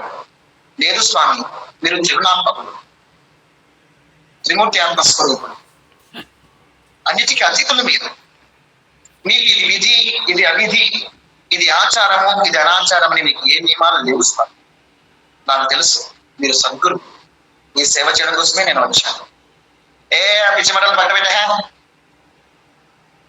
అవన్నీ పక్కన పెట్టేసాయి. నీ రాజ్యం పోతే నువ్వు ప్రశాంతంగా ఉంటావు. ఎన్ని సంవత్సరాలు వేస్ట్ చేసుకుంటావు చూడు నువ్వు. రాజ్యం ప్రజలు ఏం కావాలి? వెళ్ళిపో. లేదు స్వామి, వెళ్ళిపోవాలని రాలి, సేవ చేసుకుంటాను. నా విషయం అర్థమైందిలే కానీ, ఇంకా నువ్వు ఎందుకు సేవ చేస్తావో ఏదో కోరిక ఉంటుంది కానీ ఆ కోరిక ఏదో కోరుకో ఇచ్చేస్తా. ఇన్నాళ్ళకి. ఊరుకు అనగానే చాలా ఆశ్చర్యం వేస్తుంది. స్వామి నిజానా స్వామి, ఊరుకోవయ్యా ఇచ్చేస్తారు. స్వామి ఒక సంతానం అంతేనా, ఇంకా కోరుకో ఏం కాదు. అవును స్వామి, ఒక్క సంతానం ప్రసాదించు. అతడు ధర్మాత్ముడు కావాలి, వేద విజ్ఞాన పండితుడు కావాలి, ధనుర్వేద పారంగతుడు కావాలి, లోకోద్ధారకుడు కావాలి, ముఖ్యంగా వంశోద్ధారకుడు కావాలి అని. అదొక లెక్క. పో ఇస్తాడు, పో ఇంద్ర సముడేదాడు పో అన్నాడు. అంతే, ఒక పండు చెవులు పెట్టేస్తాడు, పో అన్నాడు. ఆ పండు తీసుకుని వెళ్ళి భార్యకి ఇచ్చేయన్నాడు. తీసుకుని భార్యకి ఇచ్చాడు. అసలు ఆ పండు తీసుకుని బాగా నమస్కారం చూసినప్పటికీ అదృష్టం ఎవరో దత్తాత్రేయ భార్యకి ఇస్తాడు. ఆ భార్య ఆ పండు తిని గొప్ప రాజు అయినటువంటి నహుషుడు చూపిస్తాడు. నహుషుడు అతడి తర్వాత ఇంద్రపతి కూడా అందుతాడు. ఆ విధంగా దత్తాత్రేయ స్వామి దగ్గరికి పోవాలంటే అది సులభం కాదు. ఆయన దొరకాలంటే కష్టము, ఆయన పాదాలు పట్టుకోవాలన్నా కష్టం. కానీ ఇతడు పోయి పాదాల మీద పడి ఎవరు అలర్పడు, తన కన్నీటితో పాదాలు స్పర్శిస్తూ ఉంటే చిరునవ్వుతో ఉన్నాడు అంటే అంత సాధ్యమైన విషయం కాదు, అది సామాన్య విషయం కాదు. కారణం ఏంటి అంటే ఆ దత్తాత్రేయ స్వామి భక్తురాలు వాళ్ళ అమ్మ ఎవరు, మదాలస. ఆమె మహాయోగిని, మహా తపస్వి, సంసారంలో ఉంటూ కూడా సన్యాసిలాగా జీవించి భర్తతో ఉన్నప్పుడు మాత్రమే తాను మోహలాలసాలు, భర్తతో కూడా ఆలస్యంలే తిరిగి తాను ఒక పాలరాత శిల్పమే, మహారాణి మహాయోగిని. భర్త పక్కపోవడం ఆలస్యంలో తాను మళ్ళీ ఒక యోగిని, వైరాగిని అలా జీవించింది. అటువంటి తల్లి యొక్క గర్భంలో పుట్టినటువంటి వాడు, అటువంటి తల్లి యొక్క పాలు తాగినటువంటి వాడు, అటువంటి తల్లి యొక్క పెంపకం చేసినటువంటి వాడు.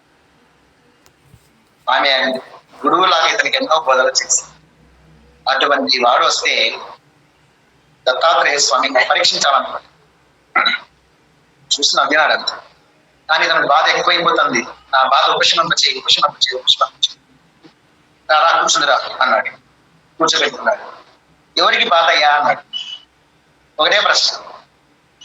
దత్తాత్రేయ వాళ్ళ అమ్మ కూడా ఇట్లాంటి విధంగా అడిగేది. అప్పుడు అర్థమయ్యేది వచ్చేది కాదు చిన్న వయసులో. ఇప్పుడు కూడా అదే ప్రశ్న చేస్తున్నాను నేను. బాధ ఎవరికి రా అన్న. అదే స్వామి నాకే అన్న. నువ్వెవరు అన్న.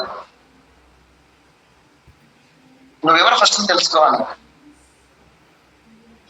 బ్రహ్మ నిర్మితమైన పట్టం విరిగి పడితే ఏమి నట్టం, కానవాయి కాటి కష్టం దీనికెందుకు అంత ఇష్టం, జీవాని విధి కానవ నీ ఉండేటి ఇంటి మర్మము ఎరుగవా. బ్రహ్మ నిర్మితమైన పట్టం విరిగి పడితే ఏమి నష్టం, కానవాయి కాటి కష్టం ఈయనకెందుకు అంత ఇష్టం, అంత ఇష్టం నీకెందుకు. ఇంతకు నువ్వు ఎవరి గురించి ఆలోచిస్తున్నావు? ఎవరికి బాధ, నీకా దేహానికా? ఇక్కడ 3 ఉన్నాయి చూడు. అనక ఇక్కడ అంగి ఉంది, అంగాలు ఉన్నాయి, లోపల నిరంగుడు కూడా ఉన్నాడు. అంగి ఉంది, అంగాలు ఉన్నాయి, లోపల నిరంగుడు కూడా ఉన్నాడు. ఇక్కడ ఎవరికి బాధ? ఇక్కడ దుఃఖం ఎవరికి? అంగిక అది జడం, అంగాలక అది జడమే. మరి నిరంగునిగా, నిరంగుడికి బాధలు ఉంటాయా? అది ఆత్మస్వరూపుడు కదా. నిన్ను నువ్వు తెలుసుకో, నీవెవరో తెలుసుకో. నువ్వు దేని గురించి చింత చేస్తున్నావు? నువ్వు చింతించాల్సింది ఎవరి గురించి?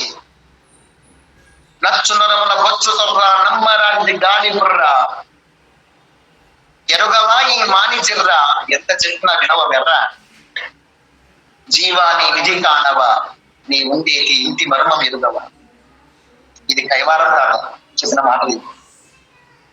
నచ్చునరముల బొచ్చు తొర్రా, నమ్మరాంటి గాలి బుర్రా, ఎరుగవా ఈ మాని చిర్రా, ఎంత చెప్పిన వినవు వెర్రా, జీవాని విధి కానవా నీ ఉండేటి ఇంటి ఇల్లు ఇదే, నీ ఉండేటి ఇంటి మర్మము ఎరుగవా.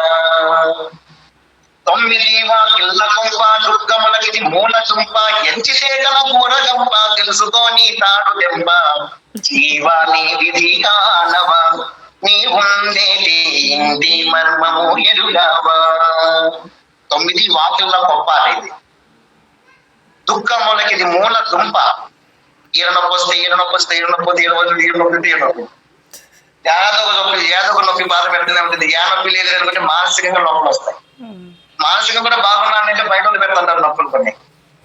అది ఏంటి లేకపోతే వాటిలో గోడ కొట్టుకుంటుంది, ఆ వాకిలన్నా కొట్టుకుంటుంది, గోడన్నా కొట్టుకుంటుంది, కాలన్నా జారుతుంది. ఏదో ఒక బాధ రాక తప్పదు. దుఃఖములకి మూల దుంప ఎంచితే కలకూర గంప, తెలుసుకొని కాదు గంప, జీవాని నిధి కానవా, నీ ఉండేటి ఇంటి మర్మము ఎరుగవా. 9 వాకిల్లో కొంప ఇది తెలుసు కదా, 7 రంధ్రాలు ఉంటాయి. అలాగే 72,000 నాళ్ళు 69 ఇల్లు, 3 పాలు ఏంటివి పురుగులు, తోక పురుగులు 3 పాలు, నిండి ఉన్నది నీచు నీళ్ళు, జీవాని విధి కానవా. 72,000 నాళ్ళు 69 ఇల్లు, తోక పురుగులు 3 పాలు, నిండి ఉన్నది నీచు నీళ్ళు, జీవాని విధి కానవా, నీ ఉండేది ఇంటి మర్మము ఎరుగవా. తెలుసుకో, నీ గురించి నువ్వు తెలుసుకో, నీవెవరో నువ్వు తెలుసుకో, నీ తత్వం ఏమిటో నువ్వు తెలుసుకో, నీ పొట్టం గురించి, ఈ ఇంటి గురించి ఆలోచన చేయాలి. నీవు నిరంగుడవు, ఏ అంగాలు లేనివాడు, నీవు ఆత్మస్వరూపుడవు. నువ్వు అనవసరంగా చింత చేస్తున్నావు. ఇది ఏది శాశ్వతము కాదని తెలుసుకో, నీవు మాత్రమే శాశ్వతము. నీలో ఉండే నేను మమ అంటే బంధం అవుతుంది, నా మమ అంటే బంధం లేదు. మమ అంటే నేను అని, నమమ అంటే నేను కాదు. నువ్వు చేసే పనులకన్నిటికీ మమ అనుకుంటున్నావు కాబట్టి నీకు బంధం చుట్టుకుంటోంది రా బిడ్డ. నమమ అనుకుంటే నీకు బంధమే లేదు. ఆలోచించు, కళ్ళు మూసుకో, ఆలోచించి నీవెవరో దృష్టి పెట్టు అన్నాడు. అనగానే తనలో తాను దృష్టి పెట్టేస్తాడు. ఆ దత్తాత్రేయ స్వామి సన్నిధానంలోనే కళ్ళు మూసుకుని ధ్యానంలో కూర్చుంటే అద్భుతమైనటువంటి మార్పులు అన్ని జరిగిపోయాయి. ఈ దేహము నేను కాదని, మనస్సు నేను కాదని, బుద్ధి నేను కాదని, చిత్తము నేను కాదని, అహంకారము నేను కాదని, ఈ చేతనాత్మక ప్రపంచమంతా కూడా విస్తరించి నేనే ఉన్నాను అని. నేనే అంటే ఆత్మ, అందరిలో ఉన్న ఆత్మయే నేను కూడా అని ఎప్పుడైతే అతనికి సంతోషం తృప్తి కలిగింది, ఆ భావన ఎప్పుడైతే వచ్చిందో, ఇంకా అందరిలోనూ ఉన్నది నేనే, అన్నిటిలోనూ నేనే ఉన్నాను, నేను వేరు వాళ్ళు వేరే ఉంటేనే శత్రుత్వం కనపడుతుంది. అందరిలో ఉన్నది నా ఆత్మయే, అందరిలో ఉన్న ఆత్మ నాలోనే ఉంది అనే స్థితికి వచ్చింది. ఆ స్థితికి వచ్చిన తర్వాత సంతోషం వేసింది, తృప్తిగా కళ్ళు తెరిచాడు. కానీ మధ్య మధ్యలో ఊగిసలాట ఆడుతోంది, మనసు నిలబడటం లేదు. అదే స్థితిలో నిలబడలేకపోతుంది. భావనము ఉంది, మనసు చంచలం అవుతుంది. మళ్ళీ నాకెందుకు ఆ భావన తెరపడడం లేదు స్వామి, నేను చూడగలుగుతున్నాను, ప్రకృతిని పురుషుని వేరు చేసి చూడగలుగుతున్నాను, కానీ ఆ ప్రకృతి పురుషులు ఇద్దరిని విడదీసి చూడగలుగుతున్నాను, కానీ నిశ్చలంగా అట్లాగే వచ్చుకోలేకపోతున్నాను. మనసు చంచలాత్మానికి గురవుతుంది అన్న. అవునయ్యా, మనసు చేసే మాయ ఇదే, వివేకంతో దాన్ని విడదీయాలి అన్న. అదే 10 కేజీలు బంగారం ఉందనుకోండి, 10 కేజీలు బంగారం ఉందంటే ప్రతి ఒక్కరు ఎత్తుకోవడానికి సిద్ధంగా ఉంటారు.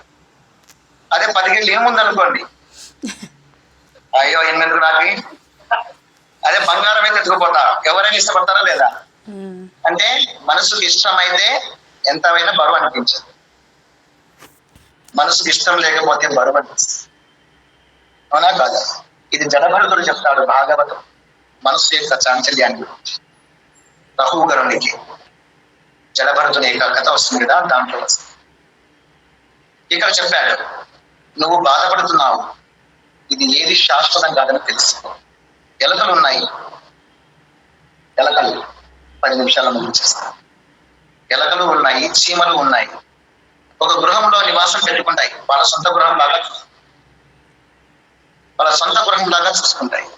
కానీ ఆ ఇల్లుకి ఏదైనా ఆపద వచ్చింది అనుకోండి, ఆ ఇల్లు విడిచిపెడతాయి, ఒక ఇంటికి వెళ్తాయి, అక్కడ హాయిగా జీవనం సాగిస్తాయి. నాకు ఇదే ఉండాలి, ఇది లేదే అని బాధపడి నువ్వు కూడా ఆ విధంగా తయారుగా వారిని చూసి నేర్చుకోవాలి. చూస్తే అలర్గా ఈ ప్రపంచం అంతా గురువై జ్ఞానబోధ చేస్తుంది. నాకు 24 మంది గురువులు, ప్రతి ఒక్క గురువు నుంచి నేను ఎంతో నేర్చుకున్నాను కాబట్టి నీకు ప్రశాంతంగా ఉండదు. ఈ ప్రపంచం అంతా నీదే, అచ్చమైన జ్ఞానికి అంతా వైకుంఠమే. అచ్చమైన జ్ఞానికి అంతా వైకుంఠమే. చరతన తిమ్మటే జీవన్ముక్తి. అచ్చమైన జ్ఞానికి అంతా వైకుంఠమే. చరతన తిమ్మటే జీవన్ముక్తి. ఖర్చు పెట్టి శ్రీ వెంకటపతికి దాసుడైతే, ఖర్చు పెట్టి శ్రీ వెంకటపతికి దాసుడైతే హెచ్చుకుందేమి లేదు ఏదిన వాడితడి. హెచ్చుకుందేమి లేదు ఏదిన వాడితడి. ఏదాయనేమి ఏదాయనేమి హరి ఇచ్చిన జన్మమే చాలు. ఆది నారాయణుడే అఖిల రక్షకుడు. ఏదాయనేమి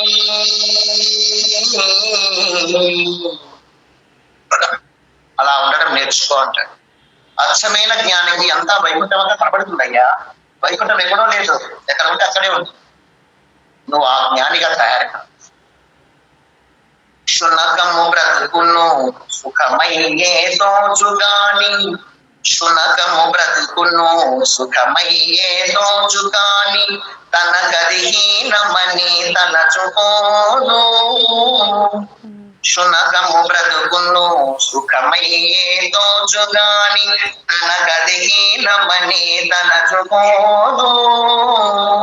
మనసొరబడితేను మంచిదేమి కానిదేమి, మనసొరబడితేను మంచిదేమి కానిదేమి, తనువులో అంతరాత్మ దైవమౌట తప్పదు. నువ్వు ఏ జన్మ ఎత్తినా కాని కాక, నిజంగా జ్ఞాని ఏ జన్మ ఎత్తినా ఓకే అంటాడు. ఎందుకు? ఆ జన్మ ఎత్తిన ఆ జన్మలో ఏ ప్రాణి అయినా ఆ ప్రాణిలో ఆ దేవుడు ఉన్నాడు, ఉన్ననే ఉన్నాడు. అందుకే వివేకానంద స్వామి అంటాడు, నా నుంచి ఒకరికి ఉపయోగపడతాదంటే ఎన్ని జన్మాలని ఎత్తుతాను, కుక్కగా పుట్టడానికైనా సిద్ధమే అన్నాడు. నా నుంచి మంచి జరుగుతుందంటే ఉపయోగపడతాను అనేది అనుకుంటే కుక్క జన్మ ఇష్టం అన్నాడు వివేకానంద. ఎందుకు? ఆయన మహాజ్ఞాని కాబట్టి. ఏ ప్రాణి అయినా ఏ జన్మ ఎత్తినా ఆ జన్మలో ఏ రూపం ధరించినా ఆ రూపంలో కూడా భగవంతుడు ఉండక తప్పదు కదా. తనువులో అంతరాత్మ దైవమౌట తప్పదు. కాబట్టి మనసు వడబడాల, మనసు సమాధాన పడాలంతే. పురుగుకు ఉండే నెలవు భువనేశ్వరమై తోచు. పురుగు ఉంటుంది చిన్నది, పెరచోటి గుంటలోనే ప్రియమై ఉండు. చిన్న పురుగు మన పెరగ తోట ఉంటుంది, ఒక చిన్న గుంత ఉంటే దాంట్లో చిన్న పూజ పెట్టుకుని చేసి దాని లోపల నివసిస్తుంది. పెరచేటు గుంత. పురుగుకు ఉండే నెలవు భువనేశ్వరమై తోచు, పెరచోటి గుంత అయిన ప్రియమై ఉండు. 20 ఉండితే చాలు ఎగువేమి దిగువేమి. నాకు ఆ ఇంట్లో ఉంటే పెద్దగా పైన ఏడంతస్తుల మీద ఉంటే చాలా బాగుంటుంది అనుకుంటా. అనుకూలనాలు ఉంటే అదైనా ఒకటే, నేలలో ఉన్న ఇంట్లో అయినా ఒకటే. 20 ఉండితే అంటే అన్ని అనుకూలనాలు ఉంటే ఏదైనా ఒకటి. 20 ఉండితే చాలు ఎగువేమి దిగువేమి, వరుసలోకములు సర్వం విశ్వమయము. ఎగువ దిగువ అంటే ఇక్కడ ఊర్ధ్వలోకాలు అధ్వలోకాలు అని లెక్క తీసుకోవాలి. అన్నమాచార్యం దేవలోకాలు ఉన్నాయి పైన, ఊర్ధ్వలోకాలకు పోవాలని విద్యుత్ శాస్త్రాలు చేసుకున్నాం. యాలోకాలైనా ఆయన కడుపులోనే ఉన్నాయి, పాతాళ లోకమైనా ఆయన కడుపులోనే ఉన్నాయి కదా. జ్ఞాని ఇట్లా ఆలోచన చేస్తారు. యాలోకం అయితేనేమి ఆయన కడుపులోనే లేదా ఉండేది. మనం సకల భువనాలన్నీ ఆయన భగవంతుని కడుపులోనే కదా ఉండేది. దాంట్లో మనకు సందేహం ఏమి? ఈ విధంగా విశాలమైన దృష్టితో నువ్వు ఆలోచన చెయ్యన్నాడు. అప్పుడు తనలో వివేకం పెరిగింది. ఆ వివేకంతో మమకారం అంతా తొలగించుకున్నాడు. ఈ రాజ్యము నాకు అక్కర్లేదు, ఈ రాజ్య భోగాలు నాకు అక్కర్లేదు, ఇదే నాకు బద్ధమై దుఃఖం ఇస్తుంది, నేను సర్వాంతర్యామిని అనేటువంటి స్థితికి వచ్చిన తర్వాత గురుదేవ నేను సెలవు తీసుకుంటానని చెప్పేసి సెలవు తీసుకొని నేరుగా ఇక్కడికి వచ్చాడు. ఈ లోపల కాశీరాజు ఏం చేశాడు, వాళ్ళకి చేత కాకపోతే యుద్ధం చేసేది లొంగిపోతున్నాడు. పెళ్లి చేస్తూ లాస్ట్ సంతకం పెట్టాడే చూస్తే ఎదురుగా ఉన్నారు అక్కడ. అలా సార్ కాల్ వస్తుంది సార్. చాలా ఆశ్చర్యపోయాడు. పక్కనే వాళ్ళ అన్న ఉన్నాడు. ఇదేంటి పందిస్తాననే భయం కూడా లేకుండా కనీసం యుద్ధం చేయడానికన్నా రాలేదు, వచ్చి చదువుతున్నాడు. చాలా ఆశ్చర్యం వేసింది. చూస్తున్నాడు ఏగదిగా. అన్నప్పుడు వచ్చాడు, అన్నగారి సాష్టాంగుడి నమస్కారం చేశాడు. తర్వాత నమస్కరించి, కాశీరాజా, యుద్ధం అనవసరం, నేను యుద్ధం చేయాలనుకోవడం లేదు. ఆ రాజ్యం నువ్వే ఎదుర్కో, లేదా మా అన్నగానే ఇచ్చి. నేను దత్తాత్రేయ స్వామి శరణం వచ్చినాను. ఇక్కడ చుట్టుముట్టినావు. యుద్ధం చేయడానికి నాకు శక్యం లేదు, ఓడిపోతానంటూ నాకు అనిపించింది. కానీ నాకు దిక్కు తోచక నేను గురువును ఆశ్రయించిన. దత్తాత్రేయ స్వామి యొక్క జ్ఞానం చేత నాకు కళ్ళు తెరుచుకున్నాయి. నేను అజ్ఞానంలో ఉన్నానని తెలిసి వచ్చి నా అజ్ఞానాంధకారం అంతా పటాపంచలేదు. ఆయన ఆశీర్వాదంతో నేను ఇప్పుడు ఒక జైత్రయాత్రకు బయలుదేరుతున్నాను. ఏంటి ఆ జైత్రయాత్ర అంటే మోక్ష సామ్రాజ్యాన్ని అధిష్ఠించడానికి. మోక్ష సామ్రాజ్యాన్ని అధిష్ఠించడానికి ఒక జైత్రయాత్ర పోతున్నాను. నీ రాజ్యం నాకు అక్కర్లేదు, ఇవన్నీ ఎలుకో మా అన్నగా ఇచ్చుకో, నాకు సెలవు ఇప్పించాను, వెళ్తున్నాను అనగానే కూర్చున్నటువంటి తన అన్నగారు సుబాబు పరుగున వచ్చేసి హృదయాన్ని కలుచుకున్నాడు. తమ్ముడా, చాలా సంతోషం వేసిందిరా, దారిలోకి వచ్చావునన్నా. నా దారిలోకి వచ్చేసాను. అంత మహాత్మురాలైనటువంటి సద్గురువు కడుపులో పుట్టి నువ్వు ఈ విధంగా లోక బోధనాలకు చిక్కిపోతుంటే నేను ఎలా తట్టుకోగలనురా? నలుగురు వ్యాపారులు పోతూ ఉంటారు, వ్యాపార నిమిత్తమై వాళ్ళు ముక్కు మొహం తెలియని వాళ్ళే కలిసిపోతున్నారు, స్నేహితులైనారు. ఒకరికి ఏదైనా ఆరోగ్యం బాగలేకపోతేనో ఏదైనా సమస్య వస్తుందో ముగ్గురు అందరూ సహకారం చేస్తారా లేదా, సాయం చేస్తారా లేదా, అతను వెనకబెట్టుకోవాలని చూస్తారా, వదిలేసిపోతారా? అటువంటి సొంతం రక్తం పశువులు పుట్టినవాడు నువ్వు, నా తల్లి గర్భం నువ్వు పుట్టినవాడు. నువ్వు చెడిపోతుంటే నేను ఎలా వదిలేస్తాను రా? నిన్ను కూడా మోక్ష మార్గం వైపు మరలించాలని నేను వచ్చాను. అతనితో స్నేహం చేశాను, రాజును కొడగలిపినాను. నీకు వైరాగ్యం కలగాలి అంటే అనంతమైన దుఃఖం కలిగించాలి. దానికి నీకు భయం కలిగేటట్టుగా దుఃఖం తెచ్చిపెట్టాను. దాంతో నీకు వైరాగ్యం కలిగింది, గురువును ఆశ్రయించినావు, సరైన దారిలోకి వచ్చేసావు. నాకు కావాల్సింది ఇదే. కాశీరాజా, రాజ్యంలో వెళ్ళుకో, నేను వయస్థానికి వెళ్తాను. వెళ్ళిపోతుంటే ఈయనకు చాలా ఆశ్చర్యం వేసింది. కాశీరాజు నన్ను పులిగొలిపి ఈయన చేసి ఇప్పుడు నాకు రాజ్యం వద్దంటాడు, వాళ్ళంతా కూడా వద్దంటాడు, అన్న వద్దంటాడు, తమ్ముడు వద్దంటాడు. ఇదేంటిది అని చెప్పేసి పరిగెత్తిపై చేపట్టిన సార్ సుబాహునికి బావులు పట్టుకున్నాడు. ఆగవని కాదయ్యా, నీ తమ్ముడికేమో మంచి మార్గం చూపించి, ఈ కాశీరాజు కూడా మంచి జ్ఞాని పండితుడు కాబట్టి మీ తమ్ముడికేమో మంచి మార్గం చూపించి నాకు మళ్ళీ అధమ రాజ్యాన్ని చూపిస్తావా? ఇదేనా నీ ధర్మము? మిత్ర స్నేహం ఇదేనా? నాకింత జ్ఞానం బోధించయ్యా, నువ్వేటో వెళ్ళిపోతావు, నేను వదిలించలేదు, నేను వదిలిపెట్టేది లేదు, నాకు జ్ఞానం బోధించు, నాకే రాజ్యాలు అక్కర్లేదు అని చెప్పేసి కాశీరాజులో గట్టిగా పడుతున్నాడు. దాంతో నువ్వు పండితుడికి మహాదేవుని కాశీ విశ్వనాథుని సేవ పొందినటువంటి వాడు, నీకు నేను బోధించాల్సిన అవసరం ఉంది కాదు. నీకెప్పటికో అంత జ్ఞానమో తెలుసు. ఇకపోతే ఇతను చెప్పినట్టుగా దీని గురించి నువ్వు తెలుసుకుంటే చాలు, నీ గురించి నువ్వు తెలుసుకో, మమకారాన్ని వదిలిపెట్టు, మోక్ష సామ్రాజ్యం ఏడుకో, అంతే చాలు అని చెప్పేసి తమ్ముని కూడా శభాషణ ఇచ్చి, నేను నా యొక్క కర్తవ్యం ముగిసిపోయింది, నేను వెళ్తున్నా అని చెప్పేసి అన్నగారు వెళ్ళిపోతారు. కాశీరాజు కూడా తన రాజ్యాన్ని తను వెళ్ళిపోతాడు. మహారాజా, ఈ రాజ్యం నాకు అక్కర్లేదయ్యా, నాకు జ్ఞానోదయం అయింది, నేను కూడా రాజ్యాన్ని వదిలిపెట్టేసి నేను కూడా సన్యాసం స్వీకరిస్తానని చెప్పేసి కాశీరాజు కూడా వెళ్ళిపోతాడు. అరబ్బుడు తన రాజ్యంలోకి వెళ్ళి తన కుమారునికి రాజ్య పట్టాభిషేకం చేసి బాధ్యతలు ఒప్పచెప్పేసి తాను సన్యాస మార్గాన్ని స్వీకరించి మోక్ష సామ్రాజ్యాన్ని. ఈ విధంగా ఒక తల్లి మహాజ్ఞాని అయితే, గురువు అయితే, సద్గురువు అయితే, సంస్కారవంతురాలైతే, బుద్ధిమంతురాలైతే ఎంతమంది గురువులను తీర్చిదిద్దుతుంది, తయారు చేస్తుంది. అందువల్ల స్త్రీమూర్తి ఎంతో పరమ పునీతురాలు, ఈ సమాజానికి ఒక వరం. ఆ స్త్రీమూర్తి తన హద్దుల్లో ఉండి పద్ధతుల్లో సాగుతూ సమాజ యొక్క శ్రేయస్సును కోరుతూ తమ పిల్లల్ని మహాత్ములుగా తీర్చిదిద్దగలిగితే ఆ సమాజమే అద్భుతంగా తయారవుతుంది, ఆదర్శవంతంగా తయారవుతుందని తెలియజేసింది. ఈ 4 మాటలు నోట పలిగించినటువంటి దేవాదిదేవుడు దత్తాత్రేయ స్వామి చరణాల విందాల ఈ 4 మాటలను పుష్పాలుగా సమర్పిస్తూ మనందరికీ సంపూర్ణమైనటువంటి భక్తి జ్ఞాన వైరాగ్యాలను, త్రికరణ శుద్ధిని త్రిగుణాతీత స్థితిని, స్థితప్రజ్ఞతను, విశాలమైన హృదయాన్ని, ప్రశాంతమైన జీవితాన్ని, లోక కళ్యాణకారక బుద్ధిని, ఆంతరంగిక భక్తులకు ఉండవలసినటువంటి అన్ని అర్హతలను, మోక్ష జ్ఞానాన్ని ఆశీర్వదించి అనుగ్రహించవలసిందిగా ప్రార్థిస్తూ దత్తముక్తాయం చేస్తాను.